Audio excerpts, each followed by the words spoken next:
This is Rugby Radio, bringing you exclusive coverage of the South in the Inter-District Championship in association with the Borders Distillery.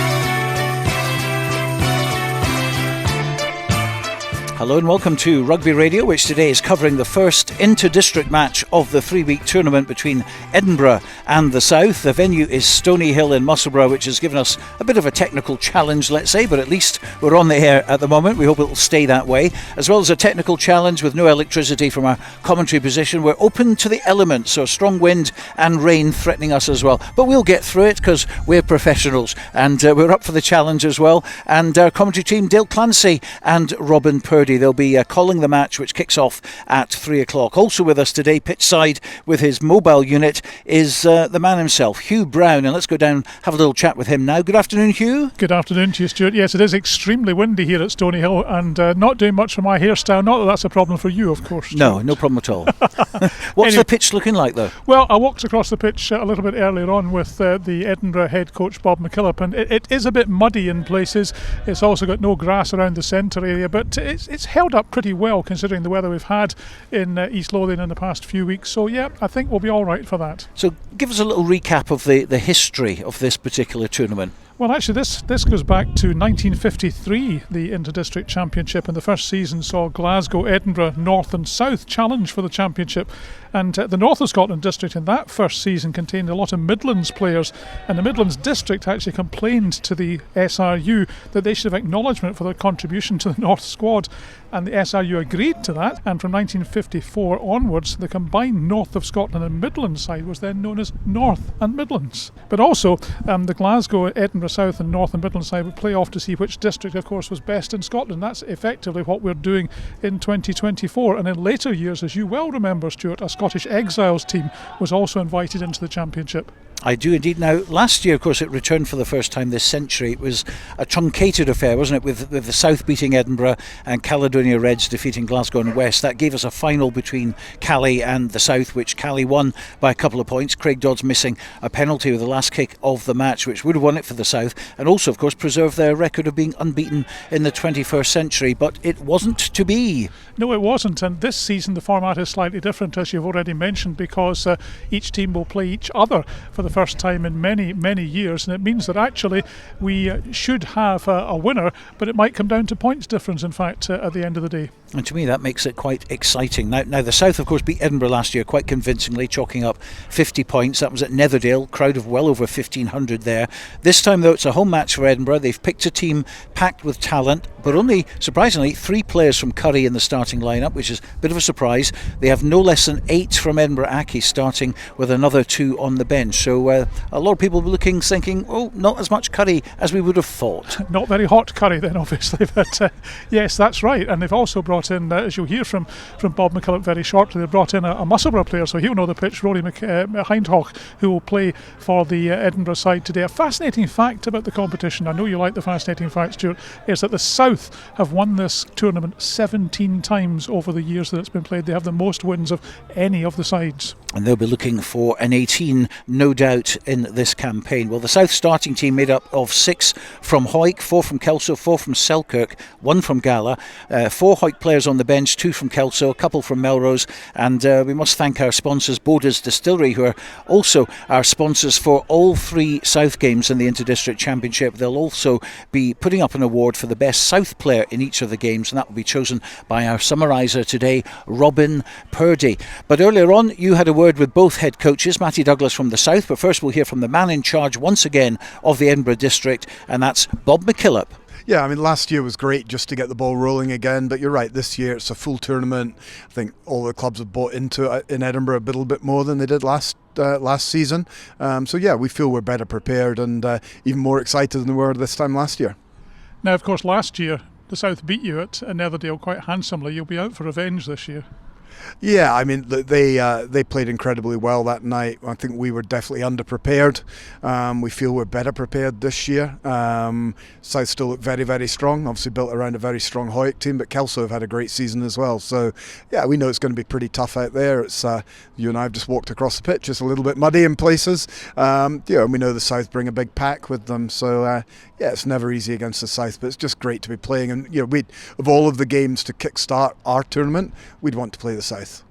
Now, of course, the team of Edinburgh is comprised of all the local amateur clubs around the Edinburgh area. How difficult is it for you as head coach to pick a group of players from those clubs? Yeah, so I mean, it's a good question. So last year, with a lack of preparation time, we probably went straight down to a squad of 25 players, and there wasn't really any competition to get in. We learnt from that. We looked back on it as a group of coaches. So our first 2 training sessions this year, we invited along 55 boys, which people said, why the hell are you doing that? Can't you make your minds up?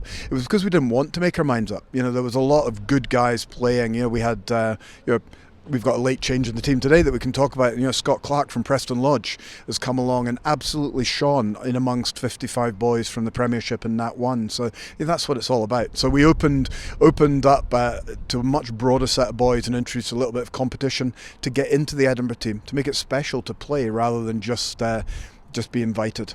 How much of an opportunity and indeed a challenge do the players see playing for Edinburgh? I hope, if last year was a warm-up for the Inter-District and this year's full-on, I hope that next year this is played and somebody uses it as a selection tool for a club international. That's what the amateur boys want. They see this as a great step up. We trained against Heriot Super 6 on Tuesday night, and that went very well. And you can see the standard of the club boys there. So I think this is fantastic. And I think the only thing we're now missing is a club international for that next step for the boys. Yes, we've lost the Super Sixes, obviously, and that has been very controversial and has aroused a lot of feelings. What does that mean for the club game, do you think, going forward, losing the Super Sixes and the players that were in those teams coming back to club rugby? Well, I mean, the Premiership is going to be at the pinnacle of amateur semi-professional rugby all over again. It's going to be like winding the clock back. So, there are pros and cons for Super 6 staying around and pros and cons for going back to where we are. But it's going to mean that the Premiership is much stronger next year because there is going to be a flood of players that have got used to playing semi-professionally and coaches as well, to be honest. So hopefully it just makes the whole of Scottish club rugby stronger. Well, you say that, but doesn't it give the teams that get the Super 6 players a huge advantage? Yeah, I mean, you said it was controversial. It absolutely is, Hugh. I mean, I think I think we need to remember that not all of those Super 6 players will go back to the amateur club behind their Super 6. There's a hell of a lot of really good players have come out of other clubs, that are in the Heriot Super 6 team, the Southern Knights, etc., and they will go back and play for their home clubs. So I think it will be more spread out than people think.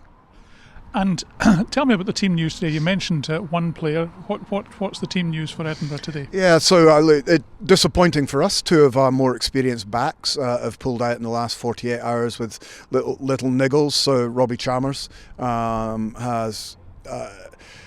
he's pulled out, and we're very keen that Robbie's signed for the Southern Knights for the sprint series, and we're very keen that he shines there. So we've taken the decision to take him out of the team, and Jamie Forbes pulled up with a little bit of a muscle niggle on Thursday night.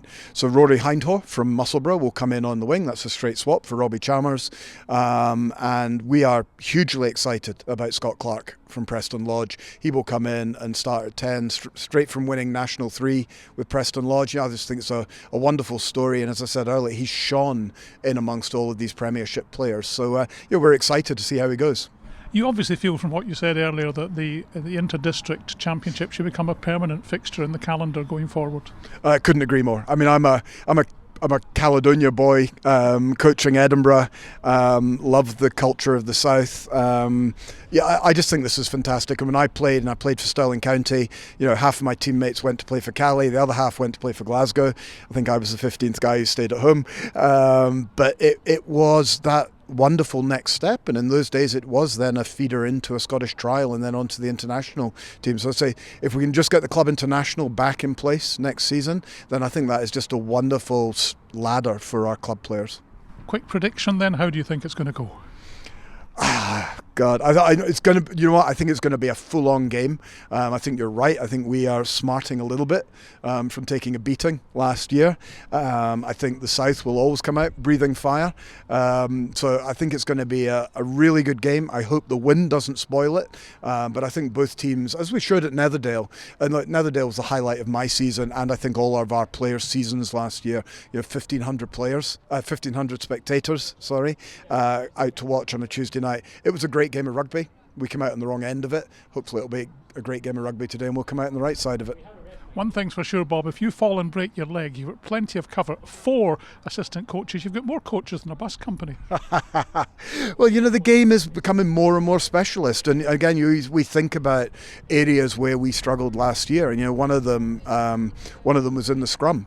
And so we have a specialist scrum coach. And if this is about developing young players, we talked about Scott Clark, I think it's about developing young coaches as well. And Ross Young is a very young coach from Edinburgh Academy. And my God, he's done a great job with our scrum. It's something, again, I'm excited to watch today. So yeah, we've got quite a large coaching team. I think that's the nature of the beast nowadays. But part of that is to help develop. We've got a very young strength and conditioning coach, just giving him a taste of what something above club rugby looks like. So I think that's my main job here is, I want to develop the players, but I also want to develop the younger coaches. And they're all younger than me. No comment, absolutely.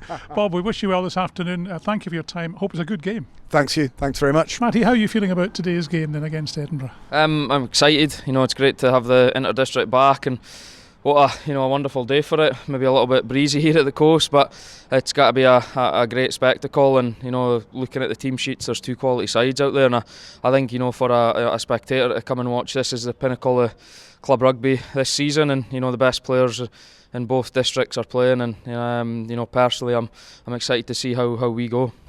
How difficult is it for you as the head coach to pick a group of players from the clubs to take part representing the South? Yeah, it's tough, but look, it's no just on me. We've got a coaching team there that have worked hard all season at their clubs, and we've got selectors. And look, the selection process started away back in January, and we've had some careful thought. There's been a lot of meetings, and I think looking at the league standings, and I think that represents the players that have made it. But also it's good to see players who are maybe not in the Premiership getting an opportunity today, and also who have just missed out. But it's tough. We're still leaving quality players out there that have now either made the squad or haven't been in with us altogether. So I feel we've got a good balance, and there's certainly quality for 1 to 23 today. I was going to say some people were surprised at some of the choices, the starting 15, and how many, as you say, quality players actually are on the replacements. Yeah, I think a lot of people just look in and just expect boys to be in the team. I'm sorry, but that's not how it works. At this level, training goes a long way to who plays, and we've been fortunate that our district, where 30 minutes, everybody's away for each other, and we've trained at Kelso. We've had 4 sessions, and again, I come into it with a little idea, boys that I haven't seen, and maybe he's due to play, but training goes a long way, and there's a lot of boys. Andrew McComb, one of them, is he's proved himself at training. Josh Welsh, Callum Anderson. A lot of players in there have put their hand up, and at the end of the day, this level is performance driven. It's not your name, it's performance driven, and there's a couple of boys waiting on that bench to come on and prove a bit today that they should be starting at Kelso next week. Tell me about the team news then. You've had a couple of changes to make because of injury and dropouts. Yeah, so kind of the only real one that was obviously disappointing was Lee Armstrong. Picked up a head knock at Dundee last weekend on Hoyt duty, so he misses out. He'll be out for the championship. So we brought Rolly Brett in, again a player who I've watched all season, and has been standing out for Melrose, but today we've brought Dwayne into 13, and Andrew slots into 12, where he's played quite a bit this season for us. So I think it's credit to Dwayne. He came in onto the wing last season, and I've been really, really impressed with him in the Premiership this year. His kicking ability, and also his attacking game. So I think he deserves his opportunity. And apart from that, there's just quality players missed out. That's the bottom line. There's no other injuries. We've had to make some tough decisions, and Thursday night, if they weren't playing for their club, we had 27, 28 boys training. So the message I'm trying to get across them is this isn't a 23 that'll win a championship. It's a squad game, and there'll be boys who'll get an opportunity next week. So we need to keep them hungry. It's great that the Inter-District Championship's back with 3 games for the teams, isn't it? Yeah, I think again, if I'm honest, the timing. The timing is far from ideal. I think I'm kind of speaking in that we've still got club games to play, and the kind of length of the season. I do feel this should be either in January and we get out the way, and no get out the way, that sounds bad, but I think it gives then the season a real outlook. Looking at a Borders perspective, the Sevens is probably getting overshadowed at the minute, and Hoyker in a Premiership final at May. Am I going to play all my best players in the Sevens? That's the bottom line. And I think this is great to have, and obviously with the Super 6 and everything that's came out, it's good just to have a bit of club rugby and the best players coming together to show what we can do. And then looking at it, next year's Inter-District has got to be even tougher and even better, and hopefully it can grow. And it just builds relationships. We've got Inverness to go to. We'll have a home game at Kelso next week. I'm just really excited for it, and the players are as well. And the key thing today is that we get off to a good start against what is a quality Edinburgh side, and there'll be mistakes. It's the first time we're together, so it's who comes over them and who takes their opportunities at this level. That's what it's about. It's not about bonus points. It's about winning the game. Just finally, then, you beat Edinburgh last season at Netherdale. Anxious to do it again? Obviously, I'm here because I want to win. I'm a hungry coach. All the players are hungry, but this Edinburgh side's different. I think us and Cali last year were the 2 teams that probably took it quite serious, and that showed we were in the final. But speaking to Bertie for Accies, and they've took it really seriously, and so is Glasgow this year. So Edinburgh, last season doesn't go into it because it was that off the cuff, and a couple of sessions in it. Whereas now we've had time to gel as a group. So I'm looking forward to it, and this Edinburgh side will be tough to beat, and technically a home patch. I'm sure it'll be a good game. Good luck, Matty. Yeah, thank you. Cheers. Hugh Brown speaking with both head coaches earlier on today. That was Matty Douglas, and before that you heard the voice of Bob McKillop looking after Edinburgh.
It's wall to wall and brick to brick.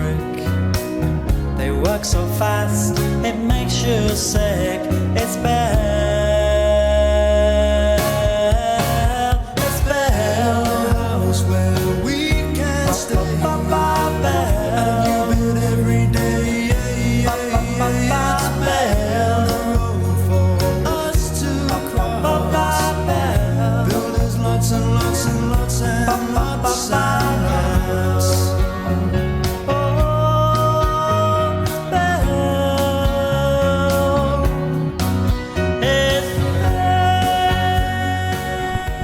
Music from the House Martins playing here at Stoneyhill, Musselburgh. It's Rugby Radio on a Saturday afternoon. It's the Inter-District Championship, which is between Edinburgh and the South. And Hugh Brown is pitchside, and he's got a guest with him. I do. I have Gary Alexander with me, well known from Hoytland. Gary, good to have you here at Stoneyhill. Hi, hello Hugh. Hi, nice to see you.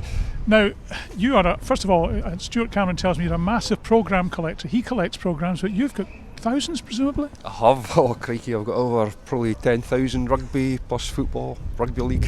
How did you start that? Just like anybody, I think, when I was a kid. Just started buying them at the games and at the sevens, kept them, and then I got a few relations and just built it for there. Just kept going. Well, I know that I collect CDs, and my wife goes absolutely bonkers because there's absolutely no space. It fills one room, fills the garage, fills the loft. Where do you keep yours? Luckily, we've got a few big cupboards that they're tucked away that the wife can't see, so out of sight, out of mind. That's the trick. Well, I hope you're not talking about the wife with that. No, absolutely not. Now, we're here to talk about the South, particularly because you have, I'm told, an encyclopedic knowledge of the South. Well, I'm not so sure. I've got a fair bit of knowledge, but I'm maybe not the master of all, but I'll see what I can cover.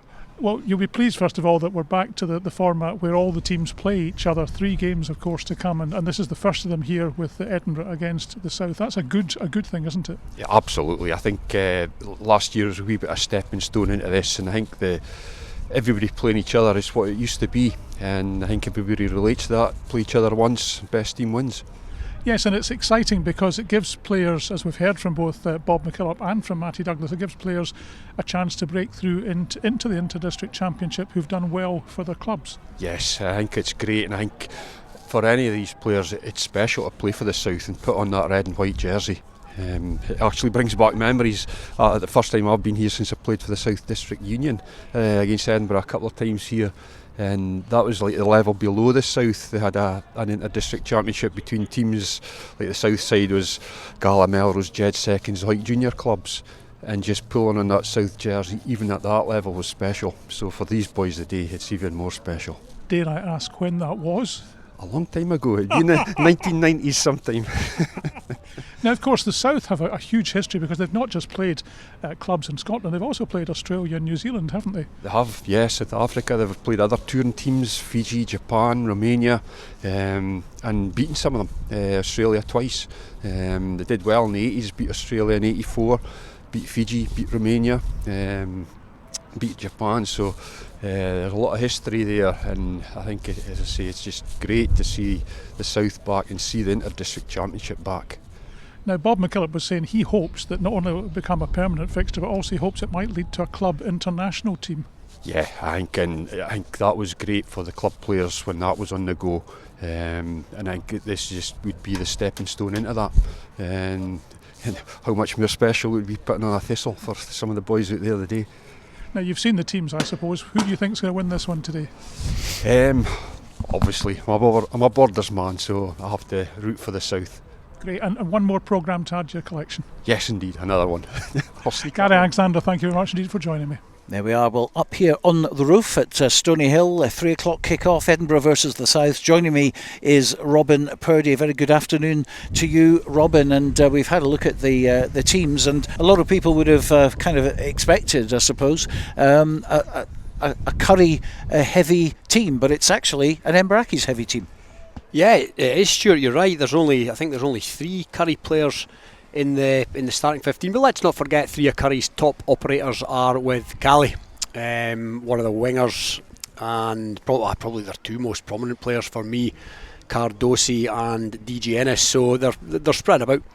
And Scott Clark, a late replacement at 10 from Preston Lodge. It's great to see Preston Lodge involved here. Yeah, he's been brought in at the 11th hour, and I'm quite excited to see how he goes. Actually, Dale and I were just chatting about as they were kind of running through their team run there. He looks a tidy enough player, and I've heard good things about him. So it'll be good to see how he goes in this, if you want to call it more esteemed company, if you like. He might look to the manor born. Battle of the front row is going to be interesting. It's Hoyk versus Edinburgh Accies, isn't it? It is. It's club v club in that regard, and yeah, both strong. Both strong front rows. I like the Edinburgh hooker Cal Davis. He's come back from Super Series rugby. They've got Callum Cruikshanks in there as well, who quite easily could have been pulling on a South jersey not that long ago. He's a Melrose boy, having moved to Edinburgh Accies. But yeah, it's that Hoyk front row, and not many teams get much change out of them. Let me tell you, not the league's two top front row players, if you like, two of the league's best players for me, and Sean Muir, the South captain, and Fraser Rennick. He really is a good player, the South hooker. So yeah, it's going to be an interesting battle up front. Mouth-watering second row, because we've got Badenhurst, the Musselburgh player who was playing for the South last season, up against Keith Melbourne from Kelso, from Ireland, of course, and there was some doubt as whether he was going to be able to get affiliated. Yeah, we spoke about that earlier in the season, and I'm delighted to say, obviously, he's made the cut and he's in the South squad. That's going to be a good battle, a battle of the ginger hair totems, if you like. And Badenhurst, I think that's almost been a wee bit of a blow at the South, to be honest. He's a really good player. He's a hometown boy. Well, he plays his club rugby here, and he should go well for Edinburgh today. But yeah, that's going to be an interesting battle. Him and his Musselburgh teammates, having now joined the Edinburgh setup as opposed to the South last year, as you say. Well, don't go anywhere. Kick-off is next. Rugby Radio. Rugby Radio. If you're looking to develop or hone your green skills, look no further than Borders College, your local community college. Visit borderscollege.ac.uk today. Borders College, regionally focused, globally engaged. Borders water, Borders barley and Borders people. That's what makes the Borders Distillery. Working exclusively with local farmers, the Borders Distillery is bringing whisky making back to the region. Our award-winning distillery is open to everyone, where you can meet the people behind the scenes, explore our wash house and shop quality local products. Tour your local distillery and discover the spirit of the Borders. Full details at thebordersdistillery.com. Always enjoy our spirit responsibly. Under 18s must be accompanied by an adult when visiting the Borders Distillery. Based in Galashiels but covering the whole region and beyond, Borders Mortgage Hub is your one-stop shop for all things mortgage related in the Borders. Visit us at bordersmortgagehub.com or call us on 01896 807 008. That's 01896 807 008. Borders Mortgage Hub. Mortgages for the Borders in the Borders. The South in the Inter-District Championship on Rugby Radio with the Borders Distillery.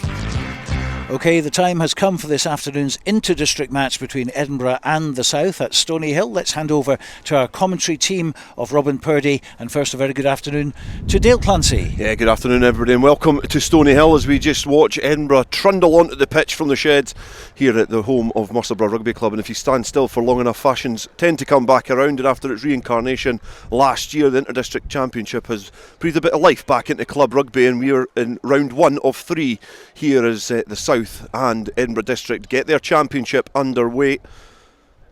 And Edinburgh are going to take home advantage in this tie, and it gives us an opportunity at the start just to run through both of these sides, because Edinburgh are going to start with captain Charlie Brett at fullback. Rory Hindhaugh and Ryan Daly are on the wings, with the Edinburgh Accies partnership of Neil Armstrong and Robbie Kent in midfield. Patrick Ritchie is at scrum half, and Preston Lodge's Scott Clark is the only National 3 representative in the Edinburgh squad this afternoon, but he's going to start pulling the strings at fly half, a late replacement in the squad for Jamie Forbes. In the front row, it's a full Edinburgh Accies lineup of Rustin Barr, Cal Davis and Callum Cruikshanks, with Badenhurst and Mills in behind, and then Kirkpatrick Davis and Jamie Soule are in the back row. And just as we're speaking, the red and white hooped tops of the south of Scotland are being led onto the field by Sean Muir.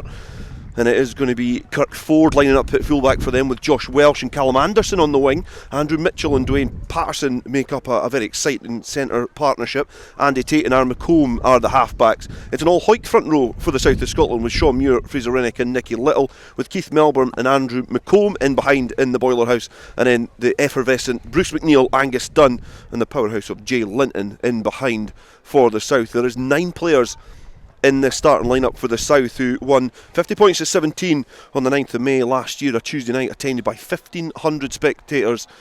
Whereas for the South, the Edinburgh District, they've got 3 players in the starting lineup in the shape of Davis, Charlie Brett the captain, and also Neil Armstrong. The referee for this afternoon's game is going to be Rob McDowell, and he just blasts his whistle, and a premature run-up from Edinburgh District has been brought back, but Brett does get us underway here, and he kicks it deep down towards Jay Linton, who gathers the ball in his own 22, and he barges off a player already, and it looks like it was Badenhorst who got an early, it wasn't actually, it was Mills who got an early taste of Jay Linton's power as the South get the ball just outside of their own 22 metre area. They've got the wind to face them in the first half. They're going to have to try and ping this ball low into the wind, and Kirkford has started off low. It's glided high, but it's gone out in the full, so it's a bit of pressure earlier on for Edinburgh District, and alongside me is Robin Purdie, who's going to be calling the action along with me. And the wind's going to have a big impact on this game, but it's it's been a good start there from Edinburgh District to force the error from the south of Scotland. Yeah, territorial advantage for Edinburgh. It was a kick that had gone back into 22 Kirkford, and you've seen Dale there how Kirkford's kick was held up in the wind there. They're really playing it a bit of a tooth of a gale here, but yeah, Jay Linton taking names early on as well. Line out has been well gathered at the front there by Kirkpatrick, who gathers first, and Edinburgh District bring the ball down. They know they have to try and fight fire with fire up front, because Bob McKillop did insinuate that he felt that up front they were second best at Netherdale last year, and you can see that in the shape of their starting line-up in the forwards. Ritchie, he manages to offload the ball there to Armstrong, who takes it at pace and takes it towards the south line, who are defending their own 5 metre line. Then Clark has to gather a ball, and then he's engulfed by Andrew Mitchell, who just spears out of the line to attack the Preston Lodge fly half. But it's going to be an advantage to come for Edinburgh District, and it's a penalty just about 5 metres shy of the south of Scotland line, just tucked away in the corner at the clubhouse end here at Stoneyhill. Brett is just going to stab it into the corner, and Edinburgh District with their almost professional-esque blue tops with the orange trim on the collar. All the players there wearing their traditional club socks as well. The south of Scotland with the red and white hoop tops, white shorts, and the red socks are going to be defending their own goal line here. Experienced Carl Davis with the ball above his head for Edinburgh District. He's throwing it in. He throws to the middle. It's Mills who's been hoisted highest, and in the south try to repel this Edinburgh District drive. It goes back somewhat and then starts trundling towards the line. It's almost collapsing in there, but I think there's a few players who've managed just to hold up Carl Davis at the back of that maul. One of them, Bruce McNeil. And also in there was Andy Tate, the Kelso double act, holding up the experienced Carl Davis, because that's somewhere he habitually likes to be, behind that maul, driving towards that try line. Exactly that, Dale. It was quintessential Carl Davis territory. He's got a lot of tries from that range, but it was brilliant defence there by, as you mentioned, the Kelso players. There was a third in there, big Keith Melbourne as well, and they've done really well to repel that. Rennick, ball above his head. It's a dangerous line out to throw into, but they're going to go to McComb at the front. A player who, because of his lightweight stature, has been thrust into the team as a good line-out option for the south of Scotland. It's a well-defended driving maul there, and I think Edinburgh District have stolen it, and they've squeezed over the line as well. It was a ball that the south of Scotland were looking to try and steady and keep, and I think it looks like the Pats in the back there are going to the scrum half. Ritchie, by the looks of things, a player who's had 11 tries for Edinburgh Accies in the Premiership, and he gets the opening score here in the south of Scotland. They certainly looked rattled from the early stages, trying to kick into this really strong wind, which you can hear over the microphones. Being under a bit of pressure from Edinburgh District, and all of a sudden the ball is just stripped from their grasp and they weasel over for a try. Yeah, somebody's pocket was picked as far as the south are concerned, and they were all unsure as to where the ball had disappeared to, but it was had been stolen by an Edinburgh player and just had to flop over the line. And yeah, been a very good start by Edinburgh. They'll be delighted with how it's panned out so far, bearing in mind, however, they are playing with a strong wind at their back. The wind will have a big say in this game, you imagine, as the conversion attempt is for Captain Brett. Looking from the left-hand side of the uprights in front of the clubhouse. It's a right-footed connection, and it's curling towards the sticks there, but it just glances by them on way to lodging itself, the ball in the hedge which surrounds the pitch here at Stoneyhill. But it's an early advantage to Edinburgh District. 5 points to 0 they lead. and it's going to be the south of Scotland to kick back into Edinburgh District territory, and we're going to see the strength of this wind as Dwayne Patterson just licks the ball with that right foot. It gets held up in the air and it allows the south of Scotland players to attack that loop round. Andrew Mitchell's now gathered the ball and it's now in the hands of Josh Welsh, the powerful Selkirk winger. Has just made a foray into the Edinburgh District 22. The referee has signalled that there's going to be a penalty there. So the south of Scotland reacting pretty well in terms of attacking that kick-off. The wind fortunate, but from then they've obviously shown some attacking intent to try and put Edinburgh District under a bit of pressure. Yeah, great riposte by the south. The wind actually helped them there. The kick-off was really held up by, or the kick-off by Dwayne Patterson was really held up after he'd put his foot through it as well, so that gave his forwards the opportunity to get under it, won the ball back. Good straight running by Josh Welsh, and now it's the South's turn to try and score from a driven line out 5 metres out. The south of Scotland, a lot of kicking at options in that back division, especially that back three as they throw into this line out. Has been brought down. Fraser Rennick finding his target. It's now starting to drive towards that line. It's got a bit of momentum here, and the south of Scotland are trying to reply in similar form to the initial pressure that they've come under from Edinburgh District. It's starting to twist and weave and go round the corner, and it's crabbing towards that line. It's still well protected at the back as Sean Muir joins the cluster of bodies. Andy Tate then has a little stab, but he's been wrapped up there by the Edinburgh District player. Sean Muir then tucks the ball underneath his right armpit and goes towards the try line. Tate gets there quickly. He's got a couple of players. One of them's Fraser Rennick. He stays pretty tall. The advantage coming the way of the south of Scotland. We've got a free ball to play with here as Nicky Little is lined up ready and primed to have another attack towards that line, but the referee signals that there's going to be a penalty. 5 metres shy of the Edinburgh District line. It's going to go the way of the south of Scotland, but you can see the stamp of the coaching team here for the south of Scotland. The likes of Matty Douglas in there. It's a real, you would say it's a Hoyk brand. It's really attritional, it's really up front and physical. Definitely. They're certainly looking composed in the forwards. Yeah, they were. And the line-out was actually won by Angus Dunn, playing open side flanker instead of Callum Rennick. There was a few raised eyebrows when Rennick was left out of the team. He's been a top performer in the Premiership this season, but that's absolutely what Angus Dunn brings. He gives you a line-out option. It's going to be a scrum. South of Scotland opting to keep it in the pack. Andy Tate is just loitering to the left-hand side of this scrum, which is just to the right-hand side of the uprights here at Stoneyhill. And South of Scotland playing into the sunny patch of the pitch, going from right to left as we stand from the building adjacent to the club rooms, and that is a strong scrum that's came back from Edinburgh District, but Jay Linton escapes with the ball in his hand, but he's been well defended there initially by the Edinburgh District backs as the forwards filter around the corner for the South of Scotland now. They've had to retreat and give a couple of metres, but they still arrive with the ball in hand as Andy Tate finds Sean Muir out the back to Nicky Little. I don't know if that was meant, but it was certainly lovely on the eye as Sean Muir just ghosted the ball over his right shoulder to his front row compadre. And the referee bringing it back for the penalty. And this is going to be an interesting call as well, because last year when we were watching these games we knew it was knockout rugby. This is league action. They've got a penalty in front of the uprights and they've come under a bit of pressure from the scrum. So it's going to be interesting what the call is here as Fraser Rennick gets a little bit of treatment. Yeah, Edinburgh, I would say, just shaded that scrum. Dale, you're right. So yeah, they're about 10 metres out bang in front. They are in the teeth of the gale right enough, but normally on a Saturday you'd fancy Kirkford to stroke this over.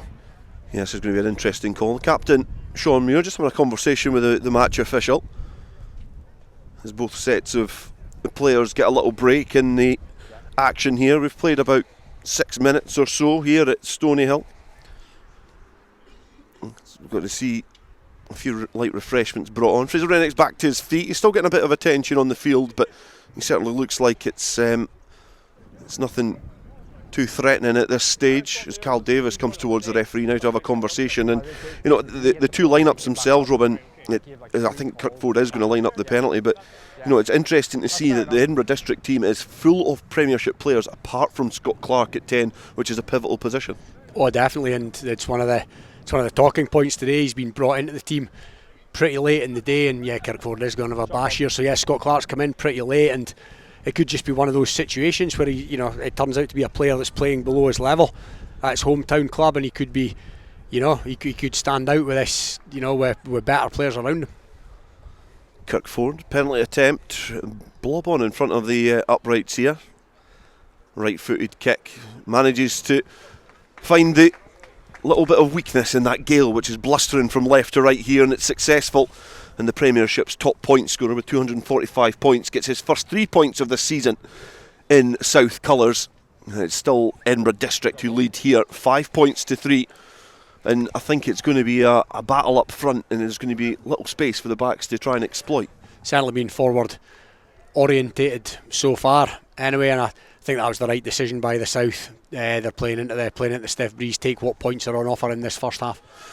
Brett kicks it downfield, a little effort there, but manages to find distance towards the 22. Andy Tate then returns it downfield into a really strong breeze, and you can see the assistant referee on that far side, Kieran Stark, who's got his flag hoisted above his head as he was moving. You can see it fluttering about in the wind.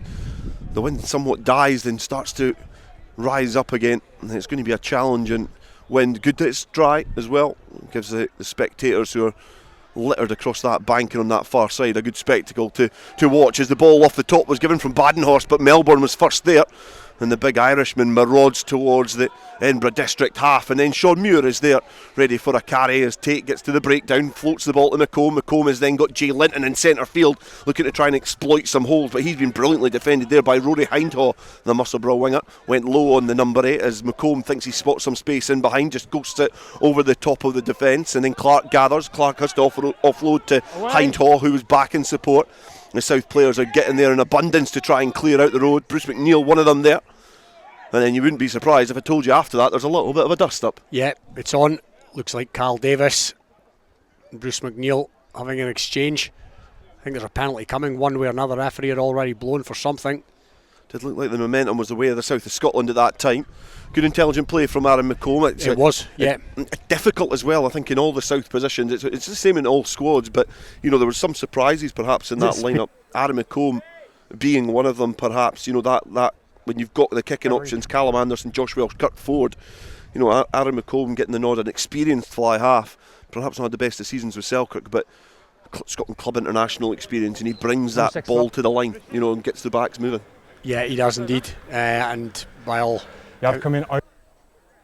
Yeah. Okay, you've made a clear dip, so it's going to be a yellow card. So you caught the end of that little conversation. Somebody saying you're joking. The player saying that was Bruce McNeil, because he's been yellow carded, making a clear dip towards the end after I think the referee perhaps said that passage of play was done, and he's come out of nowhere, and he's going to spend 10 minutes in the sin bin. So for the next 10 minutes, South of Scotland down to 14 men, and one of their influential, experienced players, Bruce McNeil, is the player to make way, and that could be an important 10 minutes for the South of Scotland and for Edinburgh District. Yeah, I think you're right. Edinburgh will be looking to capitalise here, and pressure's on a wee bit, because if they don't, you know, they've got the winds at their back. If they don't make something of this 10 minutes, then it might start to get into the heads. But yeah, that's a blow for the South, no two ways about that. Line out in front of us, Cal Davis manages to find Rhys Davis, and then Ritchie gets the ball off the top, and then it is to Scott Clark, and he gives the ball on to Jamie Soule, a player who used to play a bit of his rugby in the backs and now finds himself in the back row, and he has done for a few years. Very influential figure for Edinburgh Accies as they go from coast to coast. They go over at the far side and manage to link up, and it is Jake Mills, the Edinburgh Accies second row, who takes it forward. Ritchie then, his clubmate, playing scrum half, goes against the grain back towards the blind side and looks to seesaw this South of Scotland defence. Flat to the line arrives Rhys Davis, carries the ball forward, and Mills again. It was the opportunity of Mills this time to almost find the gap there as Clark offers himself up, and it's given to Brett. He pumps the ball into the sky, a spiral which it catches the wind and then carries towards the South of Scotland goal line. Josh Welsh looks to kick it forward, but the dribbling ball is ricocheted into the hands of Mills on the South of Scotland 10 metre line. It's gone against the grain as Ritchie finds Brett. Brett then looks to try and open up some distance here, and it's Ryan Daly. He opens up the defence. Badenhorst is there, and then arriving on the scene is the back row compatriots, and I think that Edinburgh District are getting closer and closer towards that line. Ritchie arrives. He looks to give the ball to Cruikshank. He squeezes his way over the line, and Callum Cruikshank is scored for Edinburgh District, and they take advantage straight away of the additional players. Great counter-attack in rugby from Edinburgh District, but a player who was on the bench in the defeat against Cali Reds last year for the South of Scotland has scored against the South of Scotland for Edinburgh District, and that was a beautiful try from Edinburgh District, utilising all of their strengths. Yeah, lots of interplay between forwards and backs. Dale, it stemmed from a massive punt downfield from Charlie Brett, which you thought might have bounced and almost gone dead, but no, Josh Welsh brought it in, and there was a wee bit of a nothing kick for him that ended up centre field, and Edinburgh just went for there. And yeah, good finish, powerful finish by the big prop, and Edinburgh making the most of that one-man advantage.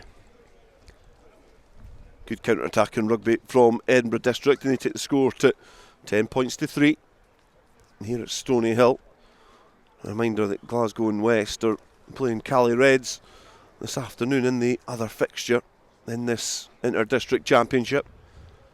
Charlie Brett on the 15-metre line, just a metre away from the 22-metre line of the South. The red and white hooped South of Scotland are huddled underneath the uprights in the conversion, and they watch it glance over their heads in between the uprights, and it's a full 7 points this time for Edinburgh District. It is not what the South wanted. Edinburgh, fast start, as mentioned, playing with the stiff breeze at their back, but yeah, South will just have to work their way into this, and almost a period of containment now, and try and stem this Edinburgh tide with one man in the bin. Patterson bobbles the ball on the halfway line just to find the sweet spot as he just prepares to punt it downfield. It's been knocked forward there off of Rory Kirkpatrick as he tried to jump up and gather the ball. So a little error in there from Edinburgh District straight away, which gives the South of Scotland some territory. Centre field as well, a dangerous attacking position. However, they are a man light in the scrum, and this could certainly be evident from the next set piece. Edinburgh District focusing on that area, certainly, as you heard from Bob McKillop in his pre-match interview. Yeah, and you'd imagine they'll have a crack at this scrum. The South being a man down. Big presence, we spoke about it before the game, Dale, not just his rugby ability, Bruce McNeil, but he has an impact on the game one way or another, in the head of other players, in the ear of the referee, etc. So yeah, they're going to have to do without him for the next 7 minutes or so. Scrum collides, the shoulders all connect, the referee signals that there's a free kick there. It's been given quickly to Jay Linton, and he doesn't want the opportunity to go, so he's going to give it back to Tate. Tate then taps and goes and gives it to Sean Muir, and with great endeavour as always he carries forward, and he wins the penalty as well for the South of Scotland. Edinburgh District not retreating back 10, and they give away what is a relatively simple and straightforward penalty. Conversation there with Aaron McComb and Sean Muir in front of the referee.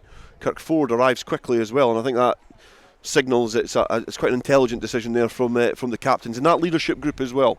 Aaron McComb with leadership experience at Selkirk. Definitely, and yeah, he brings that as well as his rugby intelligence, his rugby nous as well. And if nothing else, this would be absolute bread and butter. This kick for Kirkford on a normal Saturday in the green jersey, but not so easy today into this win. But if nothing else, Dale, it takes a minute or so off the yellow card as well. Kirkford just probably in line with the left hand upright, 3 or 4 metres behind the 22 metre line.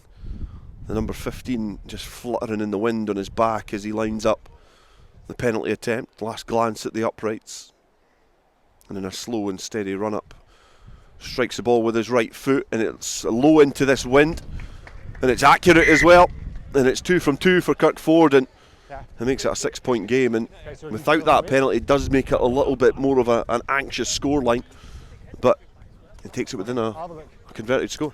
Definitely, and with a man in the bin as well, that's a good couple of minutes for the South. And I think it's just a question at this kind of win, you're happy with any points that you get in this first half, particularly kick points. That's a couple of good confident efforts by Kirkford. You expect nothing less of a man of his calibre. Brett restarts and kicks the ball downfield. It is going to be Kirkford to gather, and then low stabbing kick into the wind as well, and that has travelled some distance into that difficult wind. That'd be a decent kick with a wind. Yeah, that's exactly what I was thinking. Over the halfway line, he was relatively centre field, but you could see the ball as it was starting to leave his hands. It was angled low to just try and beat the wind, and it's almost found a little pocket with less turbulence and being able to carry itself off the field of play. And it gives Cal Davis an opportunity to throw into a line out inside his own half. A bit of movement. It finds Mills. There's been flat back there by the South of Scotland, so they do get it on their side. So the ball is in the hands of the South, and Tate gives it to Muir again, which is a phrase and a sentence we might be repeating quite often in this game. Tate now finds Jay Linton, a little bit of footwork but carries forward. It takes 3 Edinburgh District players to bring the Hoyks number 8 down. Tate gets there quickly, but the counter-attack, the counter-drive comes on from Edinburgh District, but there's another penalty in there. Centre field again, and the referee signalling that Edinburgh District not releasing, and it gives the South another chance to kick downfield and eat some time off this clock. Definitely, that's 5 penalties now Edinburgh District have conceded, and it's poor game management that for me, Dale, giving away penalties, giving away free kicks with a man at the good, and just enabling the South to soak up what's being thrown at them with a man in the bin. And that's another good touch finder by Kirkford from centre field. He sent that up into 22, and that's a big 3 or 4 minutes by the Hoyk fullback. Yeah, from his own 22, from a restart, he was able to get play inside the Edinburgh District half into a really challenging wind, and then with another kick and a swing with that right boot, takes the South into the Edinburgh District 22. Movement at the line out. Fraser Rennick finds McComb at the front. It's been brought down. The South players gather at the driving maul, but the round of applause and the shriek of excitement comes from Edinburgh District because there's been a little knock on in there. Inside or outside, Kieran? It's just been fumbled forward by the South. Clumsy at that passage of play, and it gives territory. Well, it gives possession back to Edinburgh District, but you'd imagine this is going to be licked back downfield and try and utilise that wind and play rugby in the right areas. You'd have thought so, and Bruce McNeil up on his feet, inching closer towards the field. He's maybe got another couple of minutes, and I think if the South can see this period out with a net loss of 4 points with the wind that they're playing in, I think that'll be a pretty good net result, though. I think the bookies have slashed the odds of a red card for Bruce McNeil, obviously treading on thin ice after a very early yellow card in this game, but the South have managed to ride this passage of play. It's now been sniped by Tate at the back of that scrum, and doing what Patrick Ritchie did in the first half. It's clumsy, it's scrappy at that breakdown as the Edinburgh District make a mess of it, and they're able to regurgitate the ball from that passage of play. The ruck was certainly not going their way, but they've been able to fumble the ball back into their hands, and Cal Davis trucks the ball up, and now Edinburgh District trying to get the ball outside their own area. It's set up for a box kick downfield from Ritchie, and he's benefiting from the wind at his back, and Kirkford watching this all the way on his own 10 metre line. He's got some options, and he just opts to just kick it back into the sky, and it's high into that. It's straddling that 22 metre line, but underneath that is Ritchie, and he's been tackled well there by Josh Welsh, and also Andy Tate arrives there at the breakdown, looks to try and dig that ball out, and I think the South think it's come back in their side, but it is Edinburgh District who get the ball in hand. Davis gives it to Mills. Mills almost breaks free, but has been challenged there by Aaron McComb, and the South are stretched now in defence. Fraser Rennick wraps up his opposite man, Cal Davis, who tries to snipe away from that ruck. Brett now playing first receiver, gives it to Jamie Soule. Jamie Soule's now linking up with Kent, and Kent has now released Hindhaw up the right hand touchline. He's 1-on-1 with Patterson, goes back in field, and he's been challenged there by Angus Dunn, who covers back for the South of Scotland, just on the cusp of the South 22. The ball almost squirmed out of that ruck, gave the South an opportunity to try and snipe on that ball. Josh Welsh just comes in a little bit tighter, and coming in there, a crossfield kick has been well gathered by Ryan Daly, and it's electric footwork from the winger, who just dances and marauds his way from the left hand touchline and goes in for a third score for Edinburgh District. And just at that, Bruce McNeil arrives back in the scene, and that net loss of 4 has just turned to 9 and probably shortly 11. Yeah, right on cue, not what the South wanted at all. And Brute, yeah, he's already back on it. Must have been seconds to go until he returned. More brilliant play, exploiting the space that comes with playing against a team with 14 men. And it was that Curry combination. It was a beautiful kick pass by Charlie Brett. We've spoken about his talents so often this season. As the kick goes over, the conversion goes over to his winger Ryan Daly, and still had a bit to do, Daly, but he done it with aplomb. He did. Electric footwork just bouncing off that left peg of his and waltzing his way round the South defence. And it has certainly looked porous and disjointed at times, and I think Dwayne Patterson's looking to try and get play underway pretty quickly, knowing that they're back up to a full complement of 15 players. Kicks it into the sky, again getting held up in that wind as McComb and Dunn arrive on the scene, but breaking free now is Kirkpatrick straight from that flap down, and he's almost went round the outside of Linton arriving there. Here's Armstrong, and straight away Edinburgh District are on the South 22 yet again. Fraser Rennick repels Hindhaws, he tries to travel forward with the ball in hand at close quarters. Davis tips the ball on to Kirkpatrick, and then Rhys Davis, the Curry back row, rather robustly rides the challenge. Ritchie finds Clark. Clark's then got Brett. Brett then floats the ball over at the most recent try scorer, Daly. He stabs it forward, and Robbie Kent's going to go in for the 4th try. And Edinburgh District are running amok here on the south, and they stretch their lead to 24 points to 6. We've played 20 minutes here at Stoneyhill, and it is one-way traffic, and it's exhilarating stuff from Edinburgh District. And getting the ball, stretching this south defence. And I said before, it's looking porous, and it was porous then. If it wasn't for some desperate defence, they could have scored a lot quicker, but they managed to get the ball through the hands. And Scott Clark doesn't look out of place at this level, does he? No, he doesn't. He's playing really well, Dale, and yeah, more good play by Edinburgh, but you might say just all a bit too easy. Defensively porous, that's the word you used, Dale, and you're correct. Defensively porous, the south on that occasion. All stemmed from the kick-off. It fell, it was palmed back, it fell into the hands of Rory Kirkpatrick, whose father, of course, ex-South player, Ronnie, but Kirkpatrick made fully 40-50 metres, and Edinburgh it was just too easy from there. Brett lining up the conversion attempt. 7 metres in from the touchline, just on the other side of the 22. The wind still swirling around here at Stoneyhill. Stronger in some pockets than others. The right-footed connection. He goes away pretty quickly, and the ball just kisses the upright and comes back into the field of play and bobbles into the ball boy's hands, and the 2 points have passed Charlie Brett by. Hands on. As the South look to go from this restart, they've swapped the forwards and went towards the right-hand side this time, but it was all too easy there for Edinburgh District to score. And Patterson gets play back underway. 22 minutes gone. Edinburgh District 24, South of Scotland 6. And it's been kicked deep towards that Edinburgh District 22. Ritchie finds Cruikshank. He's not looking to tip on this time and carries forward. He's been well challenged and well brought down. He's made a couple of metres for Edinburgh District and is able to allow them to steady the ship, get more in field, and lay it on a platform for Ritchie to kick downfield from the base of that ruck. It's high. It's almost able to be challenged, but Ford does well to gather, and he's been tackled by Daly. Pops off the deck to Linton, who brushes off a couple of challenges, arcs his run centre field, then straightens up and has been challenged by Jake Mills. The second row with the red skull cap is able to just wrap his arms round the Hoyk number 8. Now Fraser Rennick gets over the halfway line, looks for the offload, not happening, so presents the ball back to Tate. Tate gives it to Muir. Muir on the halfway line now, presents it back for Tate again to travel with the ball in hand. He gives it to Bruce McNeil, who's back on the field to play after a yellow card. Off the deck to Andrew McComb.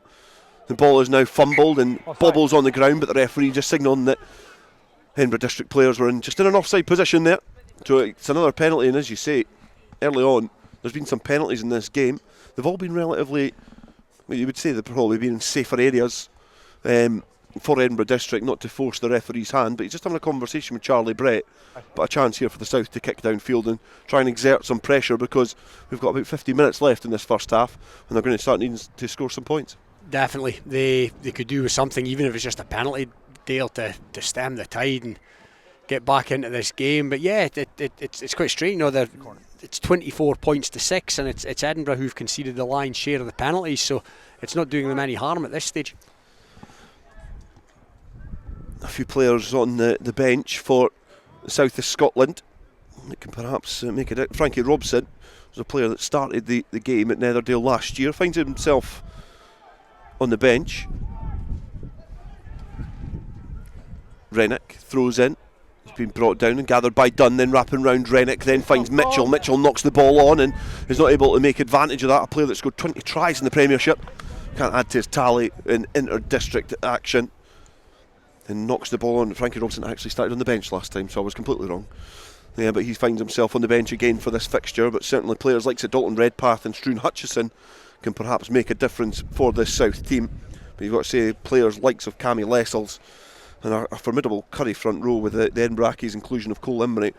It certainly can make an impact for Edinburgh District. Two really strong squads. Really are, aren't they? They've got the well-stocked Edinburgh Accies in the front row department when you consider they've got the starting front three and Cole Emery to come on. Scrum time Bind. inside the Edinburgh District 22. Ritchie waits and loiters by the tunnel. It's eagerly contested yet again. It's starting to fold slightly on the inside there. The referee's got a keen eye on that, but he is looking for the penalty, and the celebration coming on from scrum half Ritchie. A little slap of the bum for Sean Muir for his efforts as well. So scrum half's doing what scrum halves do. The scrum half's doing what scrum halves do in the modern era. He wouldn't have done that 20 years ago, or he would have, and then he would have had to watch his back for the rest of the game. Kick downfield from Brett from that penalty, and it's got good distance yet again. And we did say the wind's going to have a big impact in this game. I dare say it's probably not been the main talking point of this first half. It's been some really good open play running from Edinburgh District. A couple of challenging kicks that the South have had to deal with. Perhaps one led to a try, but other than that, it's been really professional from Edinburgh District, who were on the opposite end of a 50 points to 17 hammering at Netherdale last year. The line out again not going to plan. Been knocked on by Edinburgh District this time, but it's come back to the South. Referee spots that knock on, brings it back. Scrum time inside the own half, but again, the South of Scotland just not able to really enjoy long periods of the game with ball in hand to exert any pressure. They're going in ones and twos. We've seen a couple of runs from Linton. We've also seen Fraser Rennick with the ball in hand. Sean Muir trying to carry. Nothing really of much continuity. No, there's been not much positive to speak of dealt. They really have to find it. It's almost a mirror image of the game last season, where one team looked cohesive, they looked strong. The other team looked like they'd sort of just been thrown together, and unfortunately for the South, this is what it looks a wee bit like at the moment. There were certainly more players from the national divisions in Edinburgh District's side last year. Players from Stuart's Melville and Watsonians when they were further down the leagues. They were representing Edinburgh District, but in this game they've only got one player in the whole squad, which is below the Premiership, in the shape of Scott Clark, who's having a positive start to this game. The scrum results in a penalty to the South on the 10 metre line. Kirk Ford is just having a conversation with the referee, just trying to figure out the mark, and he's going to be doing well to get this anywhere towards that opposite 10 metre line as the wind picks up, and he's given it some welly there, and it is just on the other side of that 10 metre line, but again shows the strength of that wind, because Kirk Ford, as we've already seen in this game, is a very accomplished kicker. Oh, definitely. I think that's that's another decent gain, even though it's about 23 metres into. I think it must be, we've got a bit of a build from it up here, Dale. It must be worse down there, the wind. Linton, good footwork to evade the first challenge, then a big palm off, and then he's in with Robbie Kent hanging off his coattails. The outside centre does well to bring the number 8 down. Now Patterson with the ball in hand, good footwork again, looks to try and get the offload in, not able to. There's some big pause in there. It was a great turnover at the base from Jamie Soule, got his hands in the right position. Andy Tate going through on Patrick Ritchie, which means that Aaron McComb has got to scamper back to try and cover this ball alongside his clubmate Josh Welsh. His iffy first kick led to the first try, and he opts to go with the ball in hand, offload off the deck, finds Tate. Now McComb, he's got some players outside him, and there's an opportunity here because Cal Davis is one of them. Callum Anderson finds himself on the wing this time. Another accomplished kicker, tries to kick downfield, but it has just went the wrong side of the touchline as the South look to counter-attack from deep inside their own half, and it means that it's going to be a throw into the line out for Cal Davis and his Edinburgh team inside South territory. Collector's item there, Callum Anderson. I think that's the first time I've seen him kick, and it's not been an absolute perler, but yeah, it just kind of came off the outside of the boot a wee bit. You could see what he's trying to do, but yeah, Edinburgh line out, as you say. Line-out's not went to plan so far for Edinburgh, but they do this time. Davis gathers and then into the hands of Soule, who's wrapping round from that line-out set play, straight off the training ground, finds himself centre field, ball set up and now into the hands of Rhys Davis, the Curry captain, and charges forward, a very difficult customer to bring down. Now Clark throws a dummy, weaves his way into traffic, but is well challenged there by the South of Scotland. Good. A couple of South players looking to try and turn that ball over. One of them, Angus Dunn, was down there. Keith Melbourne now repelling the Edinburgh attack that comes their way. Robbie Kent acts as first receiver. Good footwork from the Edinburgh Ackies outside centre. Not played a lot of Premiership rugby so far this season, but certainly looking sharp in the initial stages of this game. The penalty advantage is going to go the way of Edinburgh District. The referee signalling the South not rolling away at that breakdown, and it gives a chance for Edinburgh to exert some more pressure, and I think they're going to go for the corner, which is again a bold move. as Brett kicks forward towards that line, and this is going to be a difficult closing period of the first half for the South. If they concede again, you've got to say it's going to be an uphill battle in the second. Definitely, it's hard to put a number on what sort of advantage, a points advantage that wind is. Is it a 15-point wind? Is it a 20-point wind? But yeah, South the South are in danger of getting cut adrift if they concede a try here, irrespective of how strong the wind is in their favour in the second half. Well, it's been overthrown there. The Edinburgh District eventually. They get over that try line. Callum Cruikshank almost at the double, but the referee has spotted that it's just drifted on the outside shoulder, not straight there, so it'll be a defensive scrum for the South. And you can see the players in front of us here at Stoneyhill in our commentary position. The scrum is just below our view and vantage point of the scoreboard, which currently reads 24 points to 6 to the home side, Edinburgh District. 32 minutes gone here at Stoneyhill. And it has certainly been one-way traffic. 2 tries from Ryan Daly. Patrick Ritchie got the opening one, and Callum Cruikshank got the second. And a couple of penalties from Kirk Ford are the only points for the South. Mitchell is asked to truck the ball up from that scrum and try and steady the ship. And then Melbourne is given the task to take it towards the Edinburgh defensive line. Sean Muir then again against a familiar foe in Callum Cruikshank, ex-Melrose front row. The ball set up nicely there for Andy Tate, who's just addressing the ball in a position that he's going to be comfortable to kick it downfield, and in a really harsh and biting wind gets it towards that 22 metre line, and you can see the strength of that wind with that flag yet again. Yeah, definitely. I think South have done pretty well there. They've got away with the Edinburgh overthrows, let them off the hook a wee bit, because Edinburgh have looked pretty dominant from driven mauls so far. Thrown in, Mills gathers and then waits a while to distribute the ball to his scrum half, and it probably never went to plan for Edinburgh, but again the powerful forward pack that they have, it drives forward, and then Bruce McNeil wraps up Jamie Soule and almost handbags him and gets him off the ground, but Ritchie is there, looks to try and float the ball off the ground but not able to. It was a quite strange moment there as the scrum half looked to try and tap the ball into the hands of a player, but completely missed the ball and just perhaps fumbled it forward on a second attempt, and it has been knocked forward, and it's going to be a put into the scrum to the South, as we've played 33 minutes here, and it's 24 points to 6. Quick update on what's happening elsewhere. Glasgow and West leading 12 points to 5 against Caledonia Reds. That game being played at Braidholme. It's Berwick 10, Lasswade 5. Berwick, of course, need 2 points to leap over Stirling Kirkcaldy to finish in 7th spot in National League 2. A win, of course, would put Lasswade into 2nd spot. Still waiting on the news from Garnock against Greenock Wanderers. Garnock could be champions of National 4 this afternoon. And in the round 2 League Cup, Falkirk against Gordonians. It's currently Falkirk in the lead there, 19-10.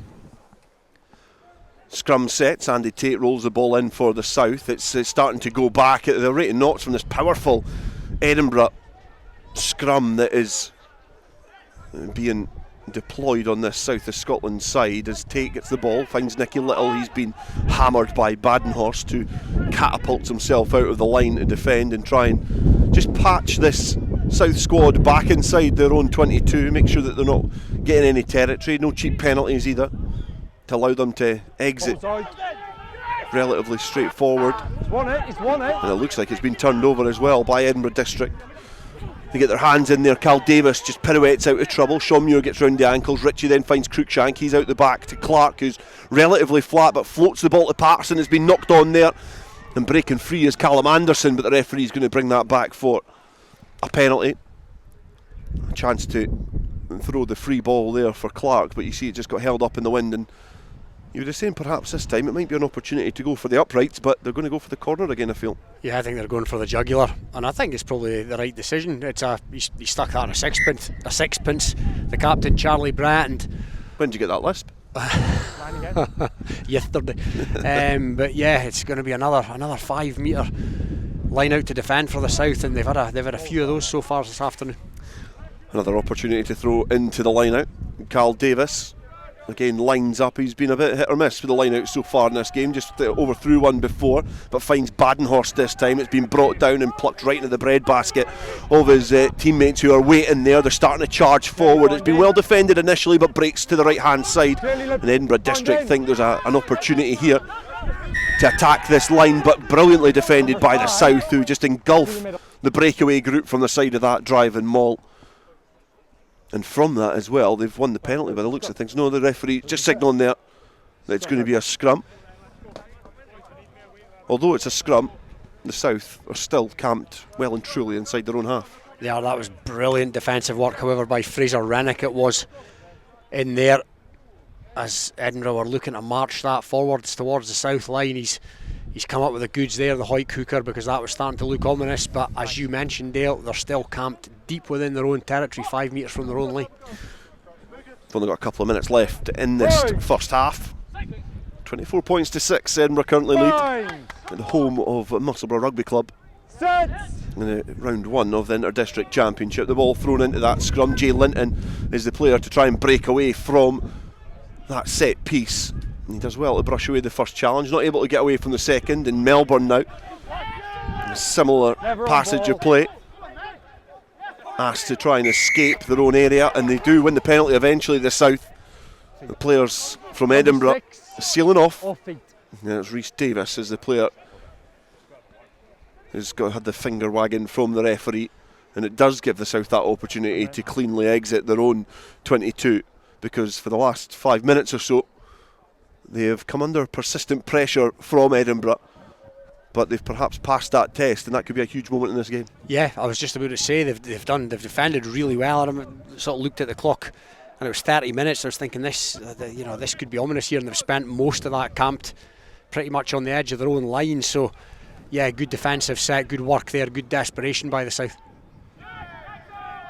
Defence is going to have to be on top for both of these sides if they want to go on and win this game. Line out not going to plan for the South. It's been flapped back, and it is Ritchie who's managed just to defuse that bomb as it was bobbling about. The South think that there's an opportunity to get the ball back on their side, and Tate finds Muir. Muir finds McComb, a flat ball to Mitchell, who can't find his feet and just propels himself towards the ankles of his opposite man, Armstrong. Then Rennick coming round the corner is wrapped up by Mills, but he slips the tackle, and he has to rely on some of the other forwards and backs coming round to cover him, because Fraser Rennick was making inroads there. And Nicky Little now with the ball tucked under his right arm charges forward, hunched over shoulders, and now his front row partner Sean Muir carries forward, wrapped round relatively high from Edinburgh. He was dropping to ground to try and present that back. Mitchell then linking up with Jay Linton into the hands of Patterson now, and he's going to try and stab it forward. It's just ricocheted off the legs of Ryan Daly, so it is going to be a throw into the line out to the South, but the referee has just signalled that is half time, and the referees are making their way down the tunnel, and it has been a somewhat flat start from the South. They went behind earlier on in this game to an opportunistic try from Ritchie, which was replied by Ford, who got a penalty, but from there it was relatively one-way traffic. The South did have a penalty through Ford, but there has been tries in there from Cruikshanks, and also a double from Ryan Daly, the Curry winger. So it has been a 4-try onslaught from Edinburgh District. The South yet to get over that whitewash, and it's been Robin, it's been relatively flat in that first half. From a South point of view, it has been, Dale. Yeah, I think Edinburgh will be absolutely cock a hoop, but I think from the South, from a positivity point of view, if you're from the Borders, then in the second half the South can't play any worse, and they've got the wind at their tail. It's just a question of, is it an 18-point wind, is it a 20-point wind? That they're certainly going to have to try and gain some territory with it, with it at their backs. But yeah, it's just been very un-South-like, and there'll be some players in that team, particularly Hoyt players, that it'll have been a while since they've gone down the tunnel 18 points adrift. We've got 40 minutes left to see who's going to get the first win in round 1 of the Inter-District Championship, and it's currently Edinburgh District in the driving seat. They lead the South of Scotland 24 points to 6. Exciting first half here at Stoneyhill. We'll be discussing what we've seen right after the break. This is Rugby Radio. Rugby Radio. Borders water, Borders barley and Borders people. That's what makes the Borders Distillery. Working exclusively with local farmers, the Borders Distillery is bringing whisky making back to the the region. Our award-winning distillery is open to everyone, where you can meet the people behind the scenes, explore our wash house and shop quality local products. Tour your local distillery and discover the spirit of the Borders. Full details at thebordersdistillery.com. Always enjoy our spirit responsibly. Under 18s must be accompanied by an adult when visiting the Borders Distillery. Based in Galashiels but covering the whole region and beyond, Borders Mortgage Hub is your one-stop shop for all things mortgage related in the Borders. Visit us at bordersmortgagehub.com or call us on 01896 807 008. That's 01896 807 008. Borders Mortgage Hub. Mortgages for the Borders in the Borders. Borders College is your local community college with qualifications recognised and valued by employers. To find out more, visit borderscollege.ac.uk today. Borders College, regionally focused, globally engaged. The South in the Inter-District Championship on Rugby Radio with the Borders Distillery. Up on the roof, up on the roof. When this old world starts getting me down and people are just too much for me to face, I climb way up to the top of the stairs and all my cares just drift right into space. On the roof it's peaceful as can be, and there the world below can't bother me. Let me tell you now, when I come home feeling tired and weak, I go up where the air is fresh and sweet. I get away from the hustling crowd and all that rat race noise down in the street. On the roof, the only place I know where you just have to wish to make it so. Let's go up on the roof.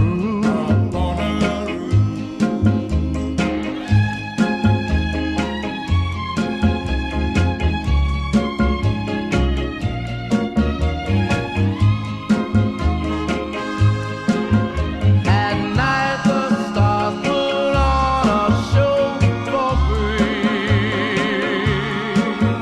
and darling, you can share it all with me. I keep a telling you, right smack dab in the middle of town, I found a paradise that's trouble proof. And if this world starts getting you down, there's room enough for two up on the roof, up on the roof. Oh, come on, baby.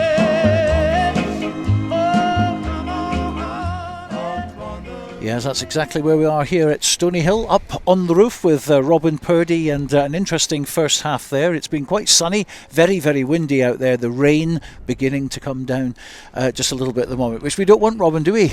No, we don't, because we're exposed to the elements up here on the roof, as you say. And yeah, good to see you bring the Drifter CD there, Stuart, today, rather than Robson and Jerome. You weren't a Robson and Jerome fan, were you? If something ain't broke. Absolutely. Goes back to a long way. It's well before your time, of course. But if you've just joined us here at Stoneyhill in Musselburgh, it's the inter-district match between Edinburgh and the South, the first game in the 3-week series. Currently 24 points to 6 in favour of Edinburgh, who've certainly come out of the blocks, taken full advantage of that big wind advantage, and 4 tries on the board. And of course, this is a league, so that's try bonus. Of course, good point, well made. Yeah, and it's hard to tell how much of it is down to the wind, how much of it is down to brilliant play by Edinburgh. I think there has been a bit of that, and down to just how poor and, dare I say, lifeless the South have been. It's most unlike them, to be honest. But yeah, let's see. Different story second half. They'll be playing with the wind. at their backs, and they've got 18 points to claw back. Another interesting little stat for you, a little pointer, is that every time South have gone behind in a match, they've won. Of course, they went ahead against Caledonia Reds in the final, which was against the run of play. We've never seen that before this century, of course, is what we're talking about. So maybe if we're looking for little omens and you're a South fan, then that's something to look forward to. And also that wind advantage. And of course, we've been debating, how much of a point advantage is that wind? Oh, it's hard to say. I mean, you'd certainly expect them to gain a lot of territory because of it, and it's just a question of then what they can do with that territory. They've certainly got the operators, but yeah, just all been a bit flat at the moment. There's been a number of players done a bit of carrying. Jay Linton's had a good few carries. Sean Muir, as is always the case, has carried. Fraser Rannick's gone pretty well, and yeah, there's a man of the match to select in about 35 minutes time, and that's going to come down to you. And who's in the running at the moment for the South? I would have said very few. Well, I was going to say I'm hoping a few people step up in this second half. Kirk Ford's kicked well from hand. He's stroked over his penalties into the teeth of the gale.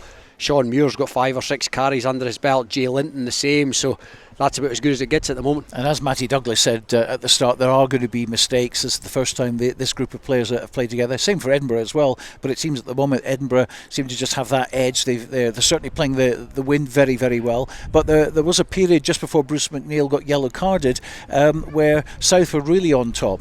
Yeah, they were, and they were conceding a lot of penalties. Edinburgh, bizarrely, for a team that's 24 points to 6 to the good, they've conceded 9 penalties. Now, teams normally keep their overall penalty count, if at all possible. On a semi-decent day, you're keeping your penalty count to single figures. Now, they've already conceded 9, Edinburgh, to the South's 5. So, yeah, but it's they who lead on the scoreboard, and I guess that's all that matters. Absolutely. Just looking elsewhere at the moment, not too much rugby going on, but Glasgow and West beating Caledonia Reds 12-5 at the moment. Berwick 17, Lasswade 5 in National 2.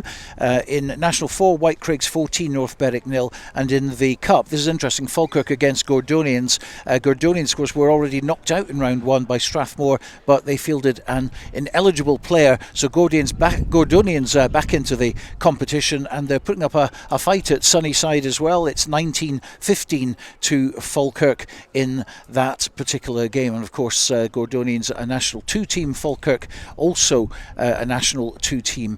Well, Edinburgh haven't reappeared yet, but the South have. They've been sent out early, I think, and to think about what they've got to do in the second half, and it is an uphill struggle. But let's go back to our commentary team for the second half. Full coverage of the inter-district match between Edinburgh District and the South. I think the South decisions were made pretty quickly at half time because there's been a couple of changes, as Russell Anderson and Ross Graham are going to be on the field for the second 40 minutes, replacing Fraser Rennick and Nicky Little in the front row. We're just seeing Edinburgh run onto the field just now, and we'll bring any changes to you as and when we can see them. We don't know if there's any changes yet for the home side, who have certainly found the first half of this game relatively straightforward, as they have taken a commanding 24 points to 6 lead into this second 40 minutes. Dwayne Patterson is just lining up, waiting for the direction from Rob McDowell to get the second half underway, and he kicks it downfield with the wind at his back into the hands of Richie, who then finds Brett. Brett then kicks it downfield and returns it, and he has felt the force of that wind early on in this second half, but again makes good distance up towards the 10 metre line. Yeah, decent enough strike by Brett. Spoke about in the first half, spoke about him all season, how good a player he is, but yeah, he's going to have the same challenges Kirk Ford faced in that first half. He's going to see a lot of ball, potentially the Curry fullback, and he's going to have to deal with it. A chance for Anderson to throw into this line out. First opportunity for him, as I think he's almost been tasked to go to the tail, but McComb then comes forward and is lifted up towards the front of that line out.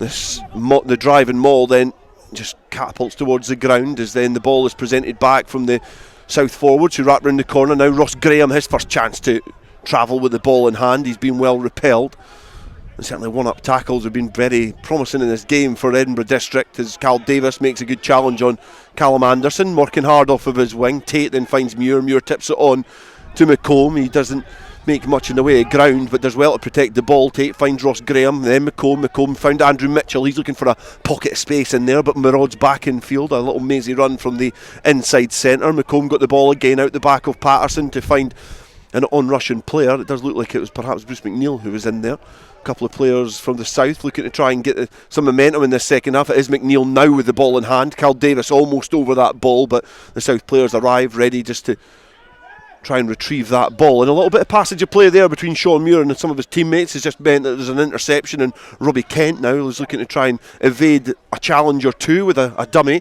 and some fancy footwork, which takes play up towards the Edinburgh District 10 metre line. Edinburgh District now with the ball in hand. Richie looking to try and give it back to the hands of Brett, who's acting as first receiver. Just kicks it in there, and I think this is going to be a really interesting tactic, as it's been gathered by Hindhaugh on that far side. If you can get a lot of height on those up and unders, I do reckon that you're going to have more of a chance to get it back in your side than the defending team, because it gives you a chance to steal a march. As Brett then goes forward, he's been then driven to ground by Sean Muir. Davis acts as scrum half. He's given it to Clark, who kicks it forward. Josh Welsh is having to slide in to try and keep the ball. Kirk Ford then sweeps up after him, and Jamie Soule is in there. There's been a knock on from Edinburgh District as the South have to retreat back inside their own half, and a little bit of communication from Anderson, and then McComb's there in support. Cruikshank makes the challenge. Bruce McNeil looking to try and roll the Edinburgh District jackler off of the ball, but it does well to present the ball back to Tate, who moves a foot to get the ball into a good position to line up a box kick downfield into this wind. It travels a little bit further than perhaps he hoped, but Patrick Ritchie just lets the ball dribble down his chest and then knocks on inside of his own half, and it's been an interesting but tentative and almost chess-like start to this second half. Yeah, South have opened with what class is a wee bit more intent. The subs have looked busy since they came on. Dale, to give them their dues, was a wee bit of a nothing box kick that by Andy Tate, because he's got away with it because it was a poor effort. It was a poor effort in all reality from his opposite number, Patrick Ritchie, who's otherwise had a pretty good game. He has had a good game. I've been really impressed with Ritchie in the games that I've seen him play in. 18 games for Edinburgh. He's 11 tries. He's actually got the most tries out of anybody in that Edinburgh team. So he's certainly a player who they'll be looking towards to try and lead them forward and take the attack in battle. But the up and under is something in the first half which worked quite well. Even the restarts more often for the South, but Edinburgh District have realised that if you kick it up, the ball's going to hang for forever. Yeah, it gives you a good chance to attack. Yeah, and Charlie Brett looks like he's got his head round that pretty quickly. Smart player, Charlie Brett. He's gonna get it. But yeah, scrum to the South here, and you just fancy that if they can score first, if they can get a 7-pointer, then they're back in this. But also the flip side of that is if Edinburgh score a try first, then could be game over. Tate again just loiters by the tunnel of the scrum. Both sets of forwards then crash together. It's a steadier scrum this time. A couple of replacements in that front row, freshen it up for the South as McComb gives the ball to Patterson, who's centre field, and then gives it to Kirk Ford, who tries to splinter his way through the defence, not able to breach the first challenge. Then McComb comes round again, stabs it forward, and now it's a foot race. Welsh gathers. Welsh got the ball in hand. It's actually Callum Anderson on that far side who's got the ball in hand. Goes forward, the South now knocking at the door of this Edinburgh defence, but defended brilliantly, and again Ritchie punches the air as if they've just won the game or scored a brilliant try, and shows the importance of that defensive effort from Edinburgh District. But again, good play from the South, a little bit more intent, and probably playing rugby in the right areas in the second half. Yeah, and that's what they've got to do. They've got to just get it down into that Edinburgh 22, and you know, Edinburgh have won the penalty, but they've not been able, because of the elements, they've not been able to send it down the park. They've made a few metres, but it's going to be an Edinburgh line out. But that's what the South have got to do. They've just got to get it down there and play the rugby in the right areas. Cal Davis, just outside of his own 22, looks to give it to Badenhorst. He manages just to get a pot it and flap it back, but Andrew McComb is there and is able to just dive on that ball. So the South do have the ball in hand. It is Jay Linton who just takes the ball off of Sean Muir. He charges forward, and then the penalty comes in for the high challenge. I doubt they'll be going for the posts here, but it's going to be an interesting decision as to what they do. The scrum was pretty solid last time. You're on the pitch, Robin. You're the captain. What decision are you making here?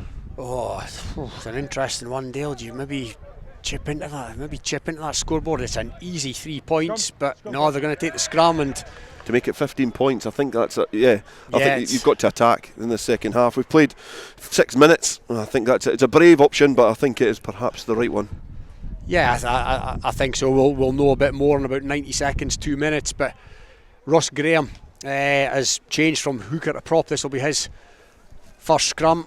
for the South, and he's went pretty well. He played really well here when he came on for Hawick against Musselburgh in a league game on the tight head. So let's see what happens in this scrum. There was an earlier scrum just in front of us, which You're was right, actually, pretty. It was pretty steady. This one's not been as fruitful for either side. It's just started to twist and weave. Ross Graham involved in a little bit after. Bruce McNeil then quickly there, and a little bit of pushing and shoving. And Cruikshanks is in there as well. But Ross Graham has made a little bit of a difference. And just to our right hand side, we can start to see the Edinburgh District front row hitting some bags. So I think that is perhaps a direct reaction of the fresh personnel that have come into the field for the South. Edinburgh District looking to retaliate with their personnel that they've got ready to deploy and interject on the action. The front row they have, Ryan Stewart, Graham Carson and Cole Imrie were actually the starting front row at Netherdale last year, so I'm sure they'll want to come onto the field and they'll have a point to prove.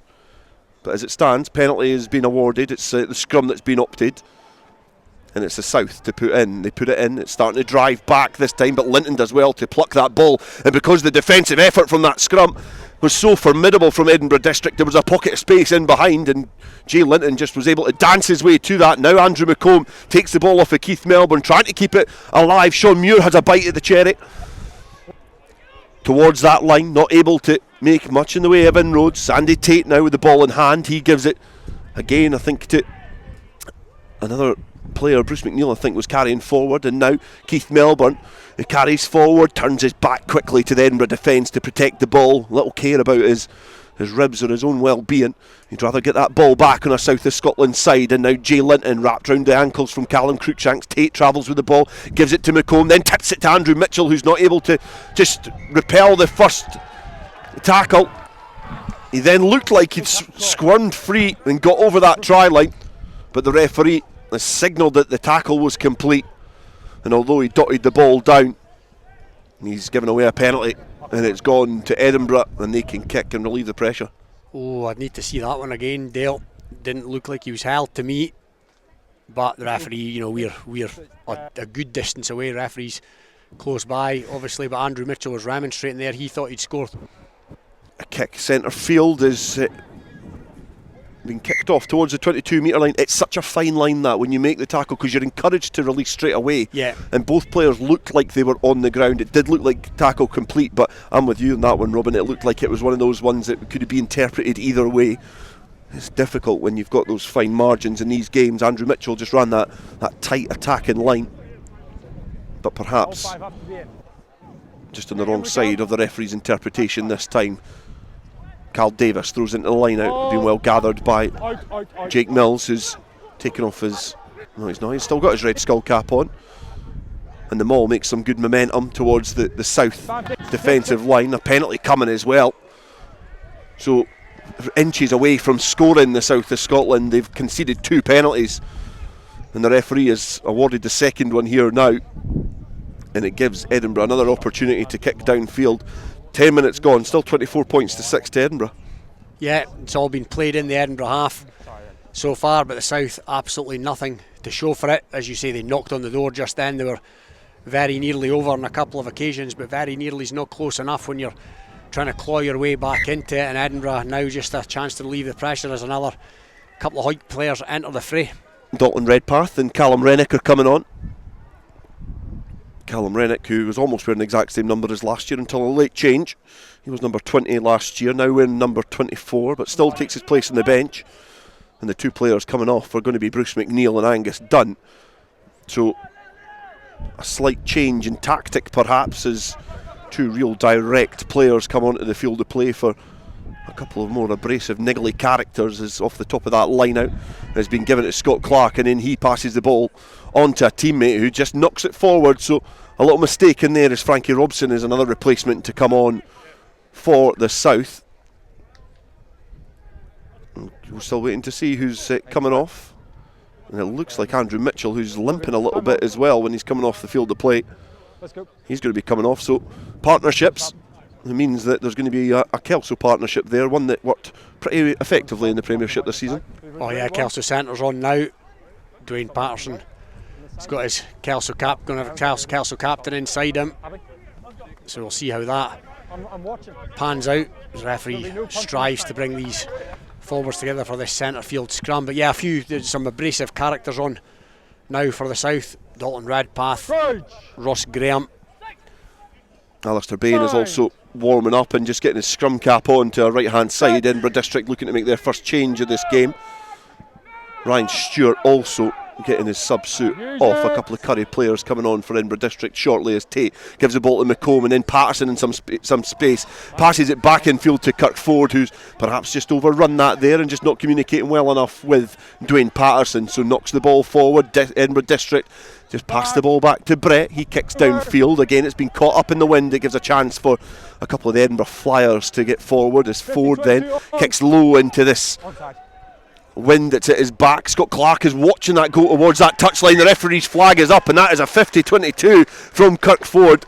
And we did say the wind was going to play a part in this game, and it certainly benefited Kirk Ford on that occasion. Oh, definitely. It's a 50-22 to Kirk Ford, but not only that, it's off his left peg as well, which is the standing leg, so that's a brilliant outcome for the South, attacking line out. And yeah, that man Kirk Ford, it's players like him that if the South are going to get back into this, it's players like him that are going to have to do their thing. A couple of players that were warming up before that we mentioned, Bain and Stewart, are going to come on, and it looks like one of them is Cal Davis, who's going to be coming off, and I think the other one is Jamie Soule. And I can see that scrum cap has just been hooked off the head of the Edinburgh Accies number 8. The two Edinburgh Accies players are leaving the field of play somewhat at a pedestrian pace. I think Ryan Stewart can consider him, with the season he's had for Curry, he can consider himself quite unlucky not to be starting today. Very difficult against the experience of Cal Davis, a player who played pretty much every single minute of Super Series rugby. As the ball is brought down from that line out, the drive is now on for the South. They're looking to try and get a try at some point in this game to breathe some life back into their effort in this inter-district championship. Their backs are to the wall against this Edinburgh side. They're yet to score, and it is Keith Melbourne to break free from the side of that maul. The referee is having a little look, and he's signalling that that's been held up, and the defensive destitute of Edinburgh has been tested yet again, and it stands firm. And the referee signals that there's going to be a goal line dropout. There is, and how many chances can the South spurn? Still, I'm struggling with this rule, Dale. That's been what, 2 seasons now. Goal line dropout. Well, just that particular instance there. Why does that favour the defence? That's true, and we're about to see why. Brett kicks downfield, goal line dropout, caught up in the wind, and then it's went straight down the throat of Callum Anderson. He ducks down and gets closer towards that 22 metre line, so the South now have to attack from the 20 metres or so deeper as Andrew McComb is just split in half centre field by a tenacious tackle from Davis, and now Kent finds the ball in space from that turned over ball. Now I think there's some ill effects of that challenge in the aftermath. It does look like Rostam Bar was one player in there, as well as Jay Linton now has the ball in hand and breaks free. He's well supported there by Dalton Redpath. Tate goes to the blind side, floats the ball to Patterson, he dances back in field right footed and then presents the ball back. The South now looking to try and counter attack themselves as Sean Muir then drives forward. Redpath again supporting just to his left hand side, digging about at that breakdown. Now the South think they can sniff an opportunity, well laid back there by Jay Linton. It's all about calmness and consistency and patience now for the South, as McComb has got an abundance of players outside him. Keith Melbourne, he tips it off from Graham and just mazes round the back of the posts, and the big Irishman, the big second row for the South, the Kelso talisman, gets the first score for the South this afternoon in the second half, and it gets them in double figures. It's now the South 11, Edinburgh 24. And it's just about to be 23 as well, because he was really aware there, Keith Melbourne. Seen plenty of players just get over the line, job done, flop onto the ground, but not the big Irishman. He's gone round behind the sticks. Absolute sitter here for the conversion, and it's banged over. But that stemmed from the first initial break and power from Jay Linton, who's probably been the star man so far for the South. He had a couple of involvements in that passage of play, and that's it's again players like him that are going to have to. He's getting more into it in this game, isn't he? Definitely. He carried a number of occasions in the first half, but that he's carrying now, and he's making an impact. He's making a difference as Sean Muir comes to the touchline. Yes, Grant Shields is on to replace Sean Muir, so the captain is off. And we'll soon find out who's going to be the captain in this south side. Players likes of Ford are there, and also likes of Anderson, Graham and Shields, who have come off the bench. Rory Watt, Musselburgh winger, is on the field of play as well. A couple of replacements for Edinburgh. Now on to the park, as both sides look to seek an advantage in this game. Anderson receives the ball from the restart and lumps it back downfield, and it's a lovely kick from an acute angle inside of his own 22, perhaps 2 metres in from the touchline, if that, and he's got it over the halfway line. Brilliantly judged from the Selkirk winger. Oh yeah, if there's any player you want in your team when you're playing with a stiff breeze at your back, it's Callum Anderson. He's arguably the best punter of the ball in the division, ex-footballer of course, so yeah, another player that if they're going to continue to get their way back into this, he's a man that can get them territory. Ryan Stewart to throw into the line out. He finds Badenhorst and then almost intercepted there from Ross Graham. The wind with these daredevil passes from Edinburgh District could be picked off as the ball just bites into the wind as Davis looks to try and pick and go round the corner. He's been repelled.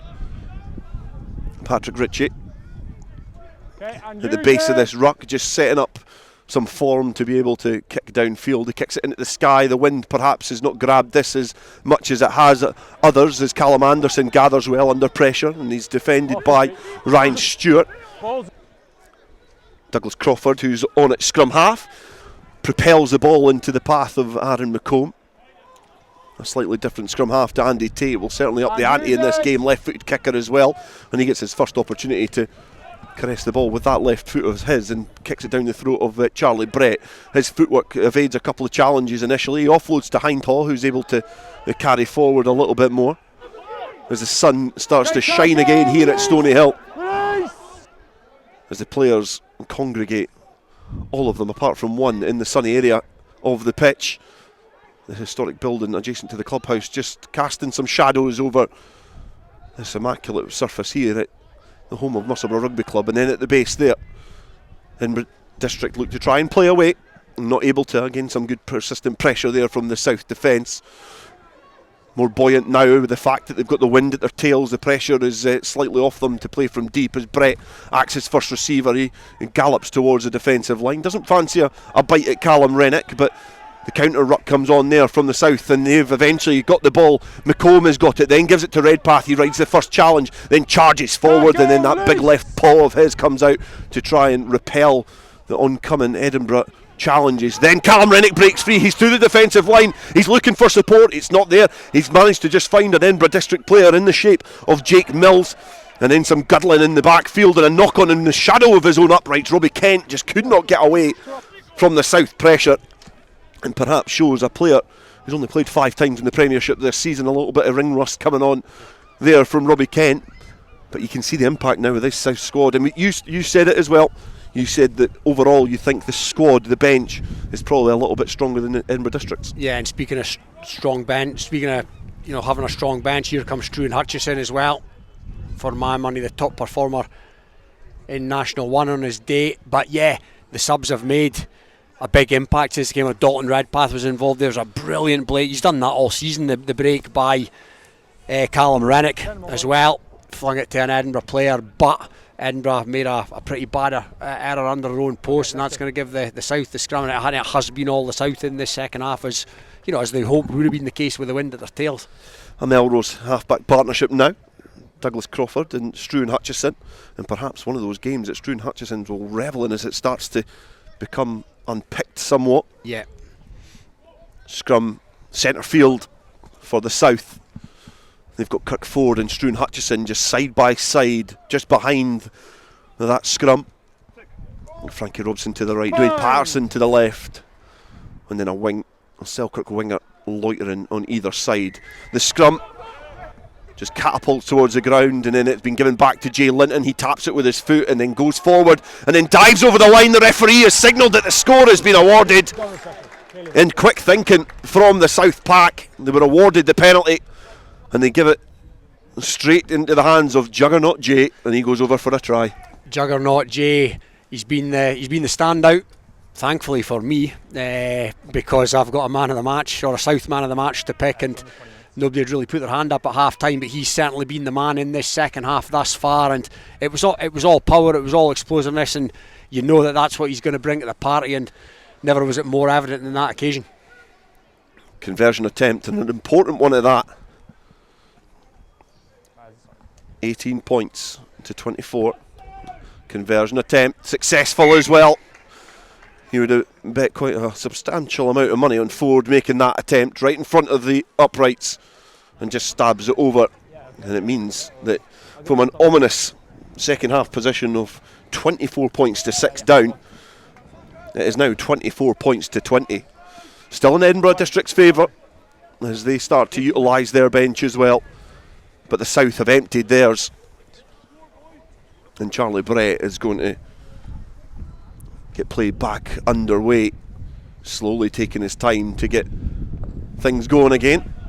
And kicks it downfield. A good bit of communication in the back there as Linton and Anderson jostled for the ball, the latter of which ended up gathering it and plucking it from the sky, and now Ross Graham carries forward under a bit of pressure as the ball was almost ripped from his clutches, and now Douglas Crawford just dances with the ball under his foot and tries to get it back. The referee did say that the ball was out and he was clattered by the Edinburgh District defence, but Dalton Redpath, thinking quickly, has just gathered the ball and takes it forward. It's Redpath on the ball now. It was actually Russell Anderson, and now Patterson almost streaks through, but he's tackled on the halfway line. Crawford gives it to Callum Rennick, the player who perhaps ignited that last try with that break through the defensive line. They go forward a metre. Crawford goes on the blind side to Patterson to Robson, and he flops on the ball as they make another couple of 5 metres or so. Now Shields up towards the 10 metre line, a little bit more endeavour and intensity from this south side as Crawford digs about in that breakdown to try and get it back. Patterson floats the ball into the hands of Ford, who gives it to big Keith Melbourne, who's galloping down that touchline, and then Anderson dancing off of his wing, arcing his run centre field up towards the 22 metre line, and it looks as if the Edinburgh defence is somewhat now more porous than what the South was in the first half, because Crawford has given the ball to Hutchison. Hutchison thinks he spots a little gap there, tries to free the arms to get the offload in, but Crawford is there quickly and gives the ball to Callum Rennick, looks to try and get the offload in as well, but Dalton Redpath protects the ball, gets over it as Crawford gets there into the hands of Anderson, who just ricochets off of his shoulder and then kicked back, and it's ricocheted yet again into the hands of Mills, who offloads into the hands of Badenhorst, and now Armstrong and Kent try and escape the clutches of the South defenders. But if it wasn't for a misjudged pass, perhaps, you would have thought that the South would have again been exerting a lot of pressure on this Edinburgh defence, as we can see that Graham Carson is going to come into the field of play for Edinburgh District with the score at 24 points to 20. Latest we have at Brightholme, it's Glasgow and West 12, Caledonia Reds 10, so a comeback on there. They were 12-0 down, of course. In National 2, a comeback for Lasswades. Berwick were leading 17-5 at half-time. It's now Berwick 17, Lasswade 26. They have the try bonus. They could go into second place today. Of course, 2 points for Berwick would put them above Stirling and Kirkcaldy to finish 7th in the table. Whitecraigs 14, North Berwick 0 in National 4. And in the second round of the League Cup, it's now Falkirk 31, Gordonians 15. Scrum put into Edinburgh, and it's going to be a first scrum for Graham Carson, a player who's played every single game for Curry this season in the Premiership. And he's going to be replacing Callum Cruikshanks, who is a try scorer in this game. And he was also involved in the inter-district final for the South last season for his previous club representing Melrose, as he wraps up in an Edinburgh subsuit and watches on as his replacement enjoys his first action. And his first action is going to be brought back as the referee is going to signal that scrum is going to be reset. So it's now a front row for Edinburgh, Ryan Stewart, Graham Carson and Cole Imrie, and they're going to be against Russell Anderson, Grant Shields and Ross Graham. So the replacements starting to show their contribution towards this game. It's a 4-point difference with 15 minutes left here at Stoneyhill.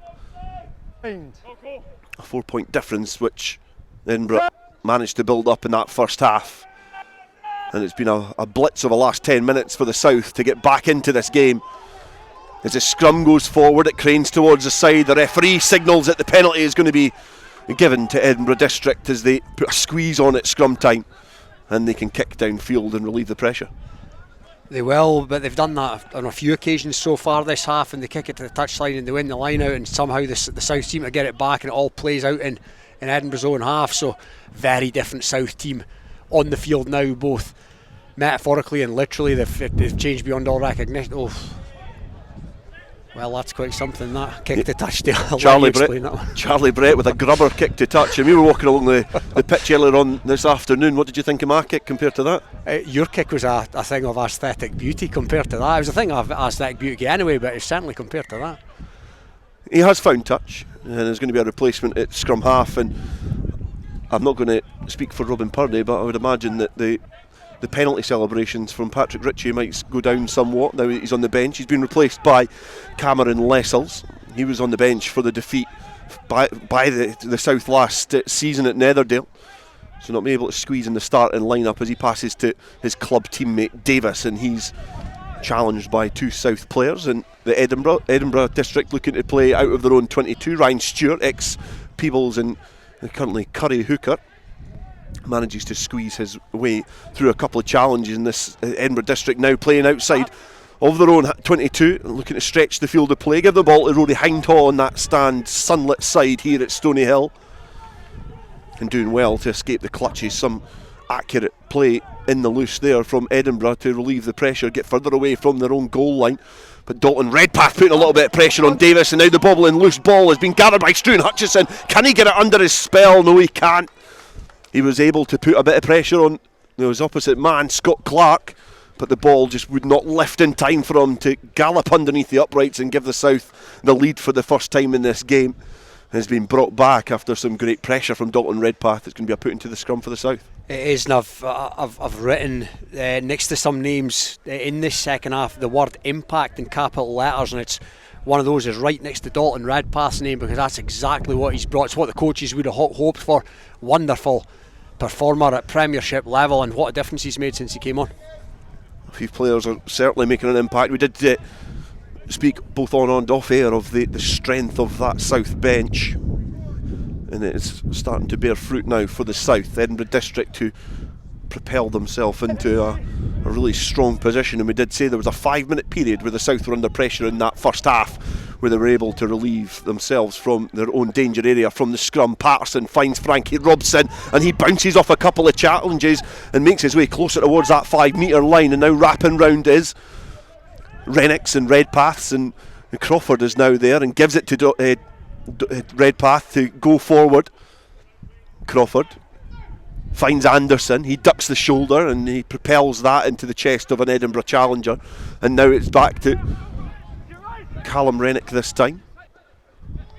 It's Frankie Robson, that time, and it's Andrew McComb now who ducks down and goes forward. Crawford, he finds a South teammate and he is launched into attritional action as Patterson acts as first receiver, gives it to Hutchison. He's got a couple of options outside and he floats it into the path of Callum Anderson, and he squeezes in the corner in the tightest of congested areas. And it was a well judged pass from replacement Struan Hutchison to find Callum Anderson, who's had a couple of waves in this game. A player who's probably most comfortable at fly half and fullback finds himself on the wing, but he finished like a well seasoned winger there, and it gives the South the lead for the first time in this game.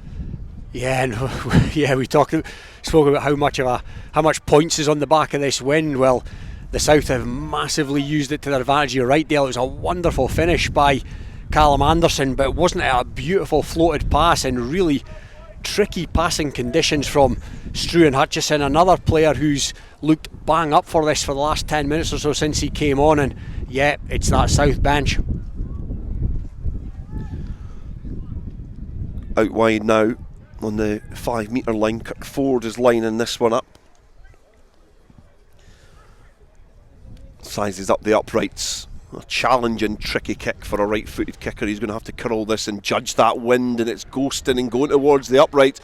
A long stare between the assistant referees, and that could be a crucial conversion. here at Stoneyhill because it's successful from pretty much the touchline. As Rory Watt and Struan Whitaker come on for Edinburgh District. But it's now a 3-point lead for the South, and what a kick that was. That was an incredible kick on a day like this, and yeah, the thing is, Dale, I wouldn't have given you long odds on that. No, not at all. Even on a day like this. He's an accomplished kicker, and he's certainly shown glimpses of that this afternoon. Brett tries to restart the game, looks to try and keep it in the field of play, but it's been flat back by an Edinburgh hand, well judged, but into the midst of the South again, inside their own half.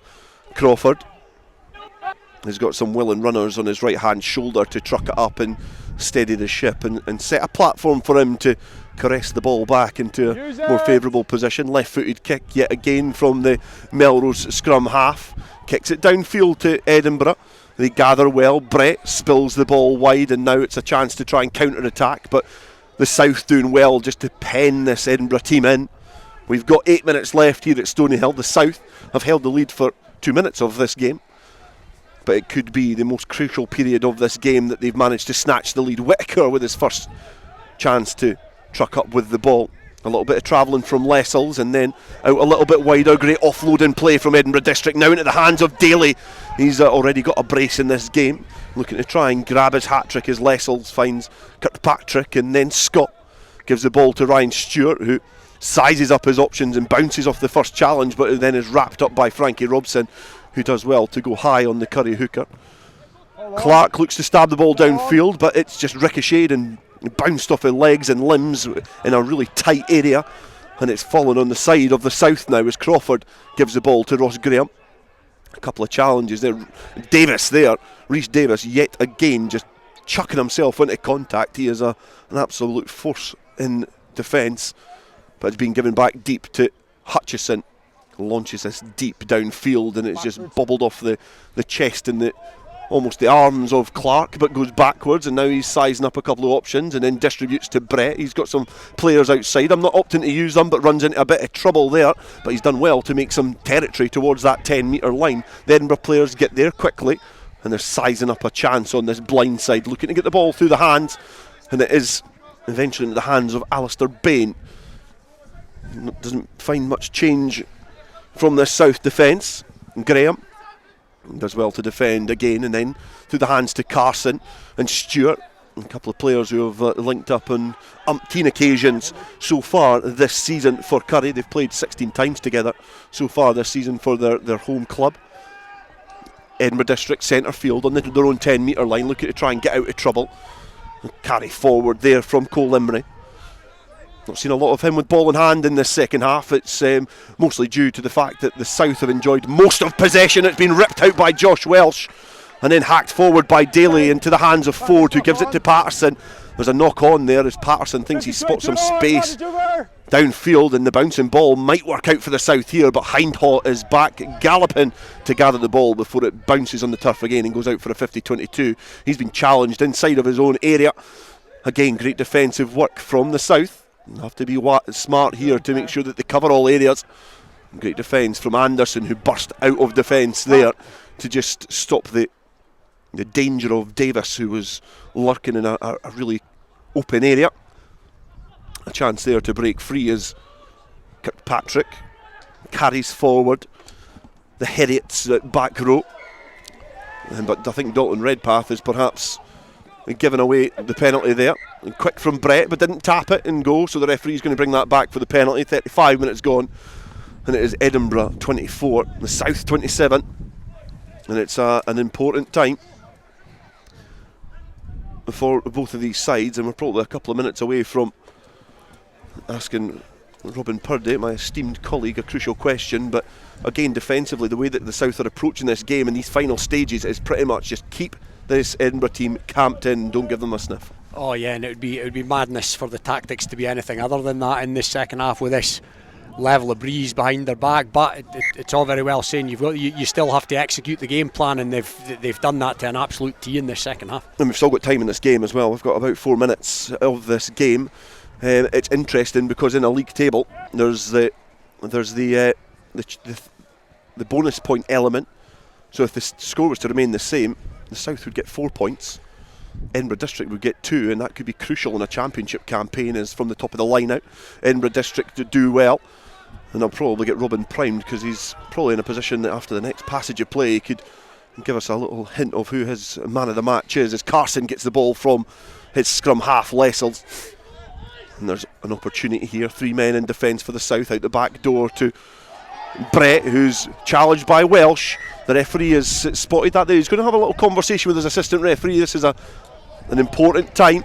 There's a knock on there, the outstretched arms from Welsh gesturing that he was not guilty of that passage of play. And it probably, in a crucial time, we've got about 3 minutes left in this game. It's finally poised, and this probably makes your job that much more difficult, but probably a good time to announce who you think is the Borders Distillery man of the match. Yeah, wasn't many contenders in the first half, Dale, but plenty of players have stuck their hand up in the second half. There's been great impact off the bench from Russell Anderson, Ross Graham, Dalton Redpath, Callum Rennick, even Struan Hutchison since he's came on.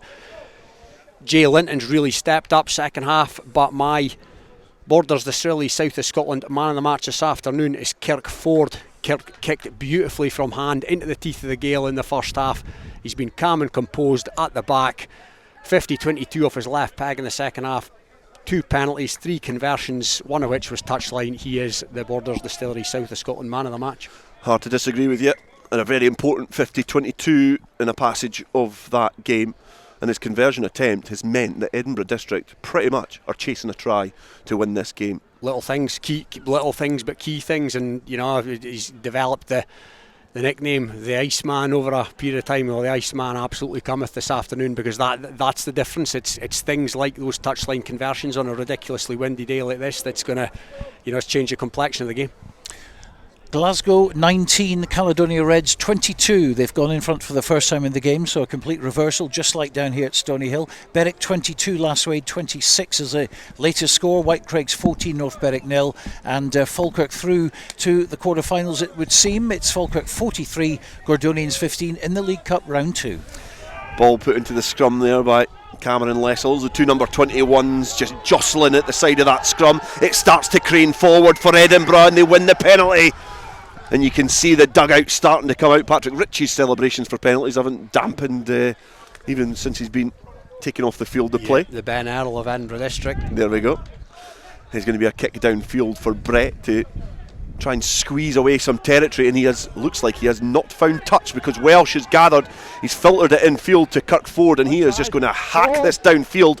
He's went open, which is a dangerous gamble, because it means that the defensive effort has to flock to that other side of the pitch pretty quickly. Clark returns the ball downfield. It's in the middle to Struan Hutchison. He's sizing up his options and just hacks it back towards Brett, who's waiting inside of his own 22. So the penalty, which was on the halfway line, now means that Edinburgh District are attacking from inside of their own half. It's been gathered in the backfield there. It's bobbling about now over the halfway line, and Callum Anderson is watching this ball go back. He slowly takes his time and then kicks it over the heads of all the Edinburgh players that are waiting there. Charlie Brett back inside of his own 22, slowly takes it down, tries to spiral it forward off the field of play up towards that halfway line, and that's a great exit kick from Charlie Brett, but all it does is give the ball back to the South. The South, who are still striving for a bonus point, let's not forget they're going to have a few seconds, but they're going to have to go from just inside their own half. But I think on the balance of play, Dale, at half time a bonus point win was the last thing on the South mind, so I think they'll be happy to escape here with just a regular 4-pointer. It's amazing to see the dynamics of a rugby game, in a game which is so physical and attritional up front, that the wind and the finesse of the kicking battle has perhaps been the thing that has separated these sides. And from the line out, it's not straight, so it breathes a little bit of life back into this Edinburgh cause. On the halfway line, they'll get the put into the scrum. Cameron Lessels will roll it into the tunnel, into what has been a really strong pack in an area which has somewhat proved the difference between their performance last season at Netherdale and the performance today. 24 points to 27 in the final passages of this game here at Stoneyhill in the opening round of the Inter-District Championship. The only live coverage of this tournament provided by us on Rugby Radio. And it's an exciting finish to this game as Lessels rolls the ball over the white line of that halfway line into a strong and steady scrum that's trying to squeeze forward. No penalty coming. Armstrong's got the ball in hand and then tips it on to Rory Watt. And brother Sandy has scored umpteen tries in the Premiership this season, now getting stretched. Ryan Daly has got the ball in hand, 2 tries already, and he makes his way towards that 22 metre line. Got round the outside of Welsh. The penalty coming for Edinburgh District. Lessels gives the ball to Kirkpatrick, and then Badenhorst into the hands of Bain, who was waiting there. It did look like Callum Rennick was over that ball, slowed it down, and it's a penalty opportunity for Edinburgh District now. And they're going to kick to the corner. Brett will certainly make no mistake this time as he kicks forward into the corner. And they're now 9 metres away from the south line. Ryan Stewart with perhaps one of his most important lineouts of the season. He's throwing it into a swirling wind as the Edinburgh players slowly amble their way towards this lineout. Bit of movement again and towards the front. They gather it safely and bring it down in the cluster of bodies that were waiting there. Go forward. Ryan Stewart is wrapped up there. Andrew McComb is guilty of giving away the penalty, so there's a free ball there. There's now a chance to try and spoil this for the South, because they're in danger of conceding a try. If they concede now, the victory will go to Edinburgh District. But the penalty comes. It goes quickly from Lessels. He's been wrapped up. He's over the line, and the referee has said he's been held up. It's a goal line dropout. I'll tell you what though, I don't think that tackle was made when they were back 10, so the South are very, very fortunate that they've got that goal line dropout, in my opinion. And I think Michael Badenhorst is right over to the assistant referee on this near side, and I'd imagine that that's what he's asking about. But the rules are the rules as far as the goal line dropout's concerned. There was a sniping run by the substitute scrummer. He's held up over the line, favours the defence in this day and age, and so the South are going to get a chance with a persistently strong wind at their back to hammer this down the paddock with seconds remaining on the clock. The wind is somewhat swirling now. Difficult to judge which way it is, as Patterson gets some good height on that and kicks it towards that 10 metre line. So Edinburgh District have got a chance to attack again as Clark looks to gather the ball. It is Watt who does gather. He's been tackled well by Hutchison, then wrapped up by Melbourne. Edinburgh District players are there, and Lessels tries to gather. It's been knocked forward, but the referee has signalled that there's a penalty there. Desperation coming on from the South now to try and grasp this victory, and it is leading them down a really dark and dangerous alley of ill-discipline, giving away penalty after penalty. And Brett now has a chance to kick his side into a similar position as to where they were before, again getting hung up in that wind and not even encroaching on that 22 metre line. I still think the South are very fortunate to still be in the lead here. 24 points to 27. They lead in the final stages of this game. Ryan Stewart, ball above his head, ready to launch it into this line out. Again, a reduced line out at the front there. It's been brought down and Lessels throws it off the top, gives it to Clark. Bit of movement midfield. It finds Armstrong. He's been initially well defended but wraps round, and then Anderson's going to have to get across to try and defend Brett. Good cover defence there from the South, who fill the field. They'll be trying to defend that 22 metre line as if it was their try line, because this Edinburgh District side need a try to win this game. Clark, flat pass to Bain. He's been wrapped up by McComb and Redpath, who are waiting there. Look to try and keep the tackle tall to suffocate the ball. Now Kirkpatrick bouncing off his feet, his left foot charges forward, goes down. Lessels finds Clark. Clark's got some options there. One of them is Brett, and then in the challenge again, Josh Welsh wraps up the ball, and I think the referee is signalling that there's an advantage there coming. And still do not know what the advantage is for. It could be a penalty, it could be a scrum, as Davis gives the ball to Bain. A somewhat lightweight second row, just propels himself in between a couple of challenges. Lessels gestures to the left but goes to the right. Clark is there. He gives it to Whitaker, who's been wrapped up well by Callum Rennick, but the referee is signalling that they're going to come back for, I think it's another penalty. And the penalty count's racking up. It certainly is. I think that's 4 or 5 now in quick succession. There's a yellow card. Josh Welsh, I think the referee's put that back in his pocket. Thanks, Karen. The referee's put his hand back in his pocket. He's not given the yellow card. So Josh Welsh lives to fight another day. So Brett stabs it downfield, and that's a brilliant kick. That's a good kick. Brilliant kick from Charlie Brett. And the Edinburgh District forwards hold court.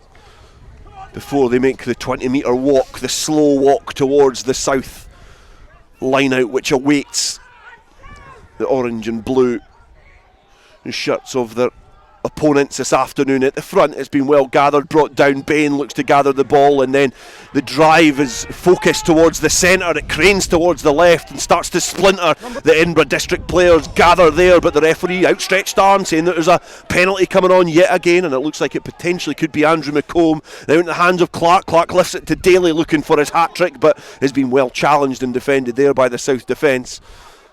Again, Edinburgh District knocking at the door, looking to try and find that little gap and get their first points in the second half. Carson drives forward. Lessels finds a couple of players there. Cole Imrie is one of them. He burrows his way towards the line, just not able to get over that whitewash. A little tip on again, finds Carson. Lessels outstretched arms, gesturing towards his forwards to get round the corner, offer up options for him. One of them is Davis, who took a jumping ball and was clattered in defence. And again, the South give away the penalty, and Edinburgh, 5 metres away from the line, are pointing towards that line out yet again. And they'll be asking Brett to stab it into the corner. And it's a throw into the line out, as Edinburgh forwards again hold court. Burrowed over and down. We've played 48 minutes in the second half. It's been penalty after penalty, which has prolonged the second half here at Stoneyhill. It's gone to the front, it's been brought down. The South try and repel the first initial drive from Edinburgh District, but at the back the ball is in the clutches of Ryan Stewart, and then the rest of the Edinburgh players gather. It's craning, it's twisting, it's going left, it's driving towards the line, it bundles down. The referee's got a good eye on that, and he's signalled that it has been held in there. It's been brought in by Edinburgh District, it's been defended brilliantly by the South, and they cling on for a victory here at Stoneyhill. A backs to the wall victory for the South of Scotland, and they escape with a 24 points to 27 victory. 2 takeaways from that. 5 minutes in the first half from the South, where they were camped inside their own half. They defended brilliantly to give them a chance in the second half, and then an extra 8.5 minutes of play here at Stoneyhill. The South were giving away penalty after penalty, but the defensive resolution, which probably neglected the South in the first half, the resilience was there in abundance in the second, and especially at that last period. Oh, that's a huge defensive set, or several huge defensive sets at the end there, Dale.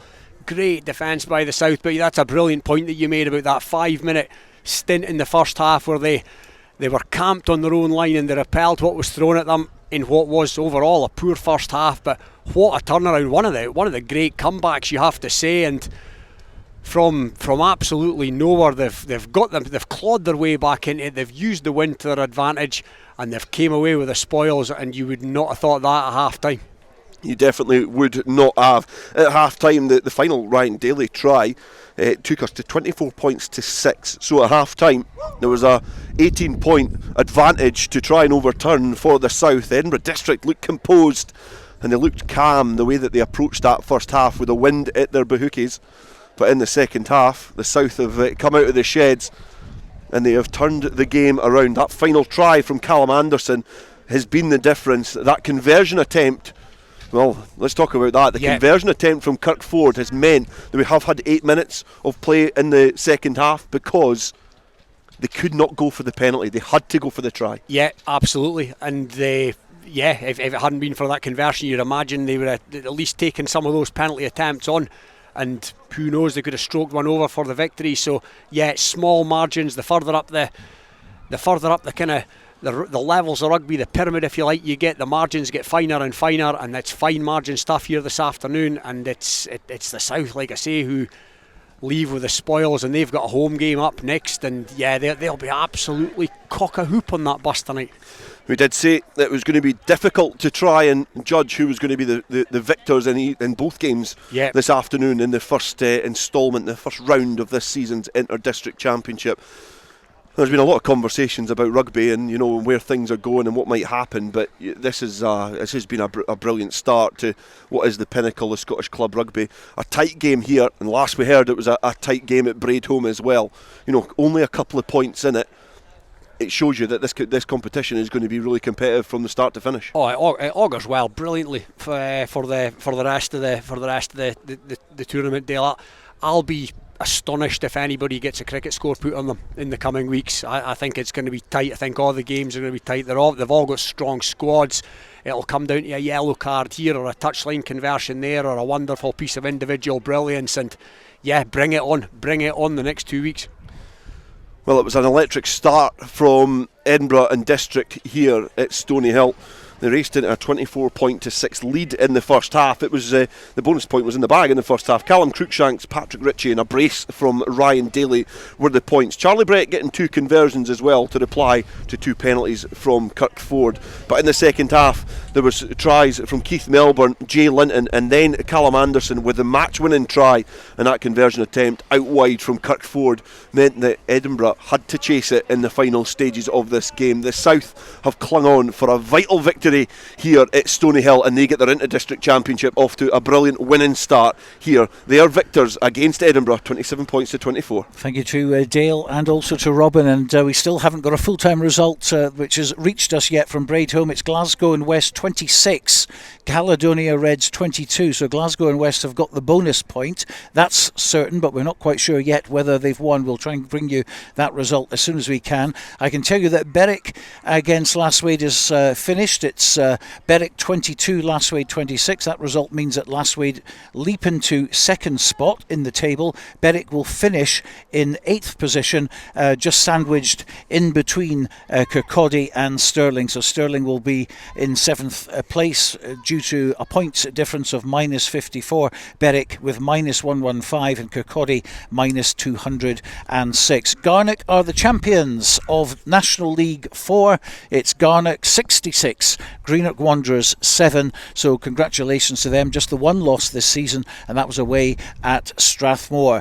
Strathmore's game against Ross High wasn't played today. Ross High couldn't field a team. I can tell you the National 4 result. White Craigs 35, North Berwick 14 is a final score. In the round 2 of the League Cup, round 2 National League Cup, that is, Murrayfield Wanderers 12, Preston Lodge 71, so Preston Lodge through to the quarter-finals, and Falkirk 50, Gordonians 15. That's Gordonians knocked out twice in that competition. Of course, they lost to Strathmore. Strathmore fielded an ineligible player, so they unfortunately were out, but it meant the Gordonians got another crack at it, but that didn't provide fruitful for them today. They're losing at Sunnyside. Falkirk 50, Gordonians 15. And if you've just joined us, my goodness, you've missed a cracking game. It's Edinburgh and District 24, the south of Scotland 27. We'll be back with some reaction shortly.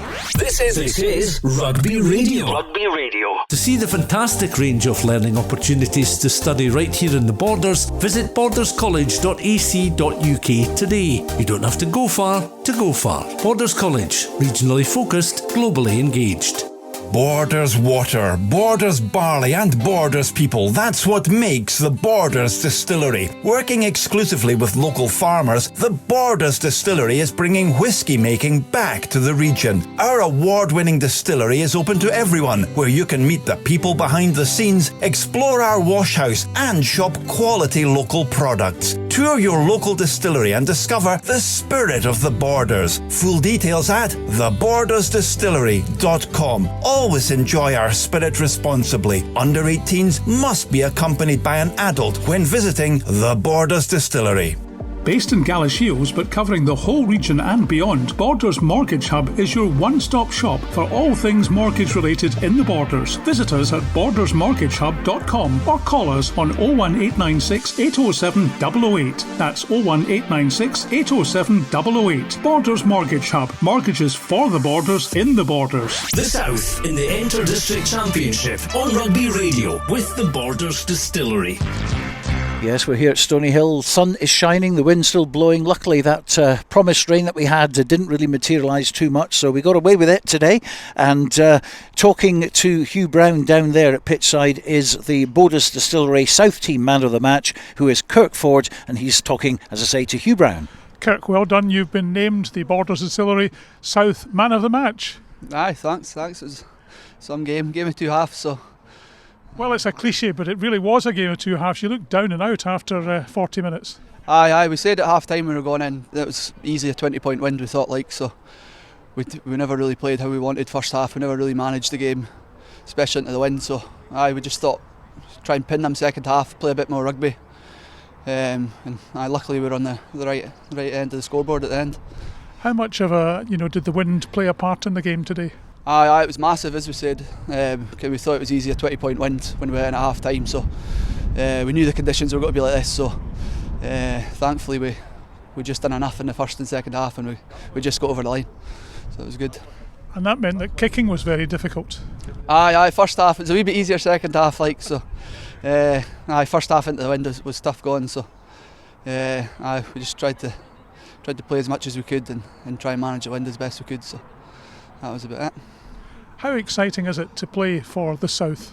It's brilliant. Like we were saying up before the game, and this is the kind of culmination of the season for a lot of boys. So it's brilliant to have it back after a few years not having it, and especially having a full championship again. So everybody's excited to keep going in the next couple of weeks. Well, you sneaked a win this afternoon next week at Pointer Park. Hopefully it's not as windy as this, but I will look forward to that. I'm not sure how the other game went, but as I said, it's got to be 4 good sides, so I'm sure it'll be a good battle down there as well. And you're hoping to be in the team for the other 2 games? Aye, definitely. We've got as I said, we've got a big squad and we've got a lot of good players, so we're just taking it week by week and turn up at training and hope you're picked for the game on the Saturday. And what do you think was the difference in the second half? Not just the win, but you seemed to come out all guns blazing. We talked about first half. We didn't really play as much rugby as what we thought. It's what we wanted to, but as I said, the conditions kind of dictated a lot of that, and we knew that obviously the wind was a big factor, so that was just try and pin them back in their own 22, and it was going to be hard for them to exit like it was for us in the first half. Well, congratulations once again.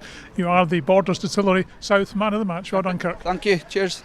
Well done to Kirk Ford there. I can tell you now that it is official. Glasgow and West have beaten Caledonia Reds, who are the champions, of course, 26 points to 22. That's quite a performance for Glasgow and West, getting their season under the belt very, very quickly. Of course, they'll be playing next week as well against Edinburgh. Edinburgh against Glasgow. That match taking place at Rayburn Place in Edinburgh.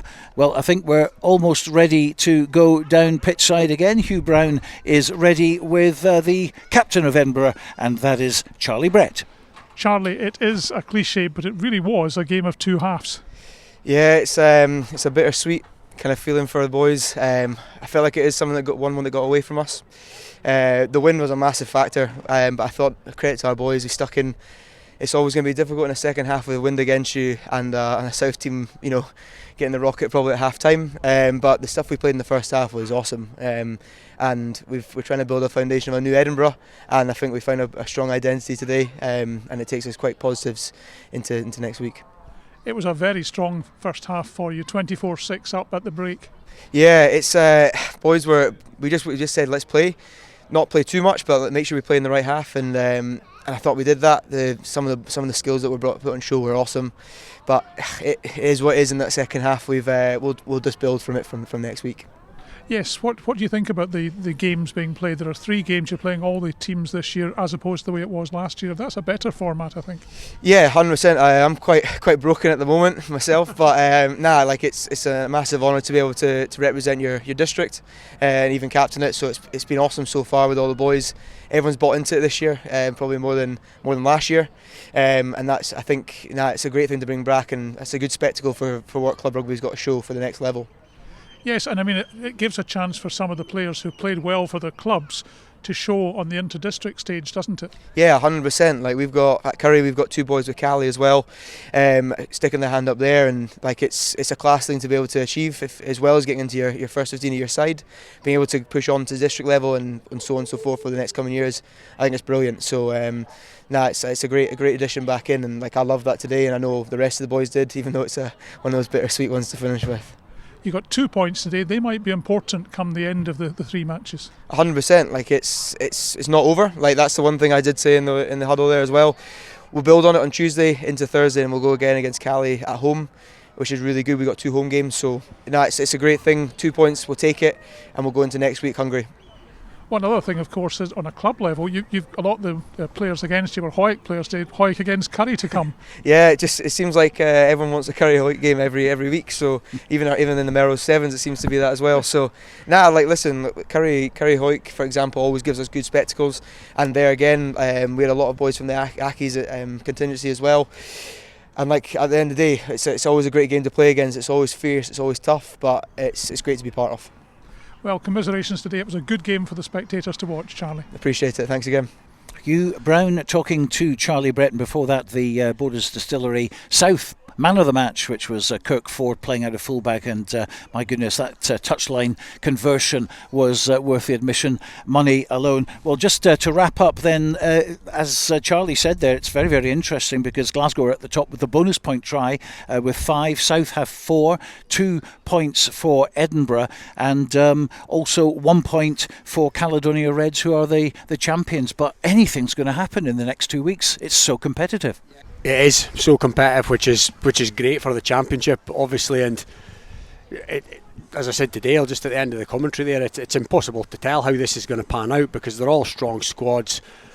Nobody will go away from today overly despondent, overly disheartened. And yeah, if all teams can look at the remaining 2 weeks and confidently think they could win both their games. So the South have chalked one up away from home here today. They didn't get the bonus point, but they won't give a monkeys about that, I wouldn't have thought, given the predicament, the hole they found themselves in at half time. Absolutely. Well, of course, the fact that we've got South against Glasgow, the 2 winners from today, going head to head at Poynter Park, Kelso next week, and they also with the history because they didn't play last year. This is the first time this century that those two have met, Dale. Yeah, definitely. You know, it's an interesting game because both sides go into that game winning this weekend, and you know, you look at form and you think, well, that's almost like a championship shootout. But you know, it's interesting how these things pan out, and you can't read too much into it. I think that this championship is going to be, I think like that second half kind of chalked it up for me. Whoever can be the most accurate, play rugby in the right areas and be the most physical,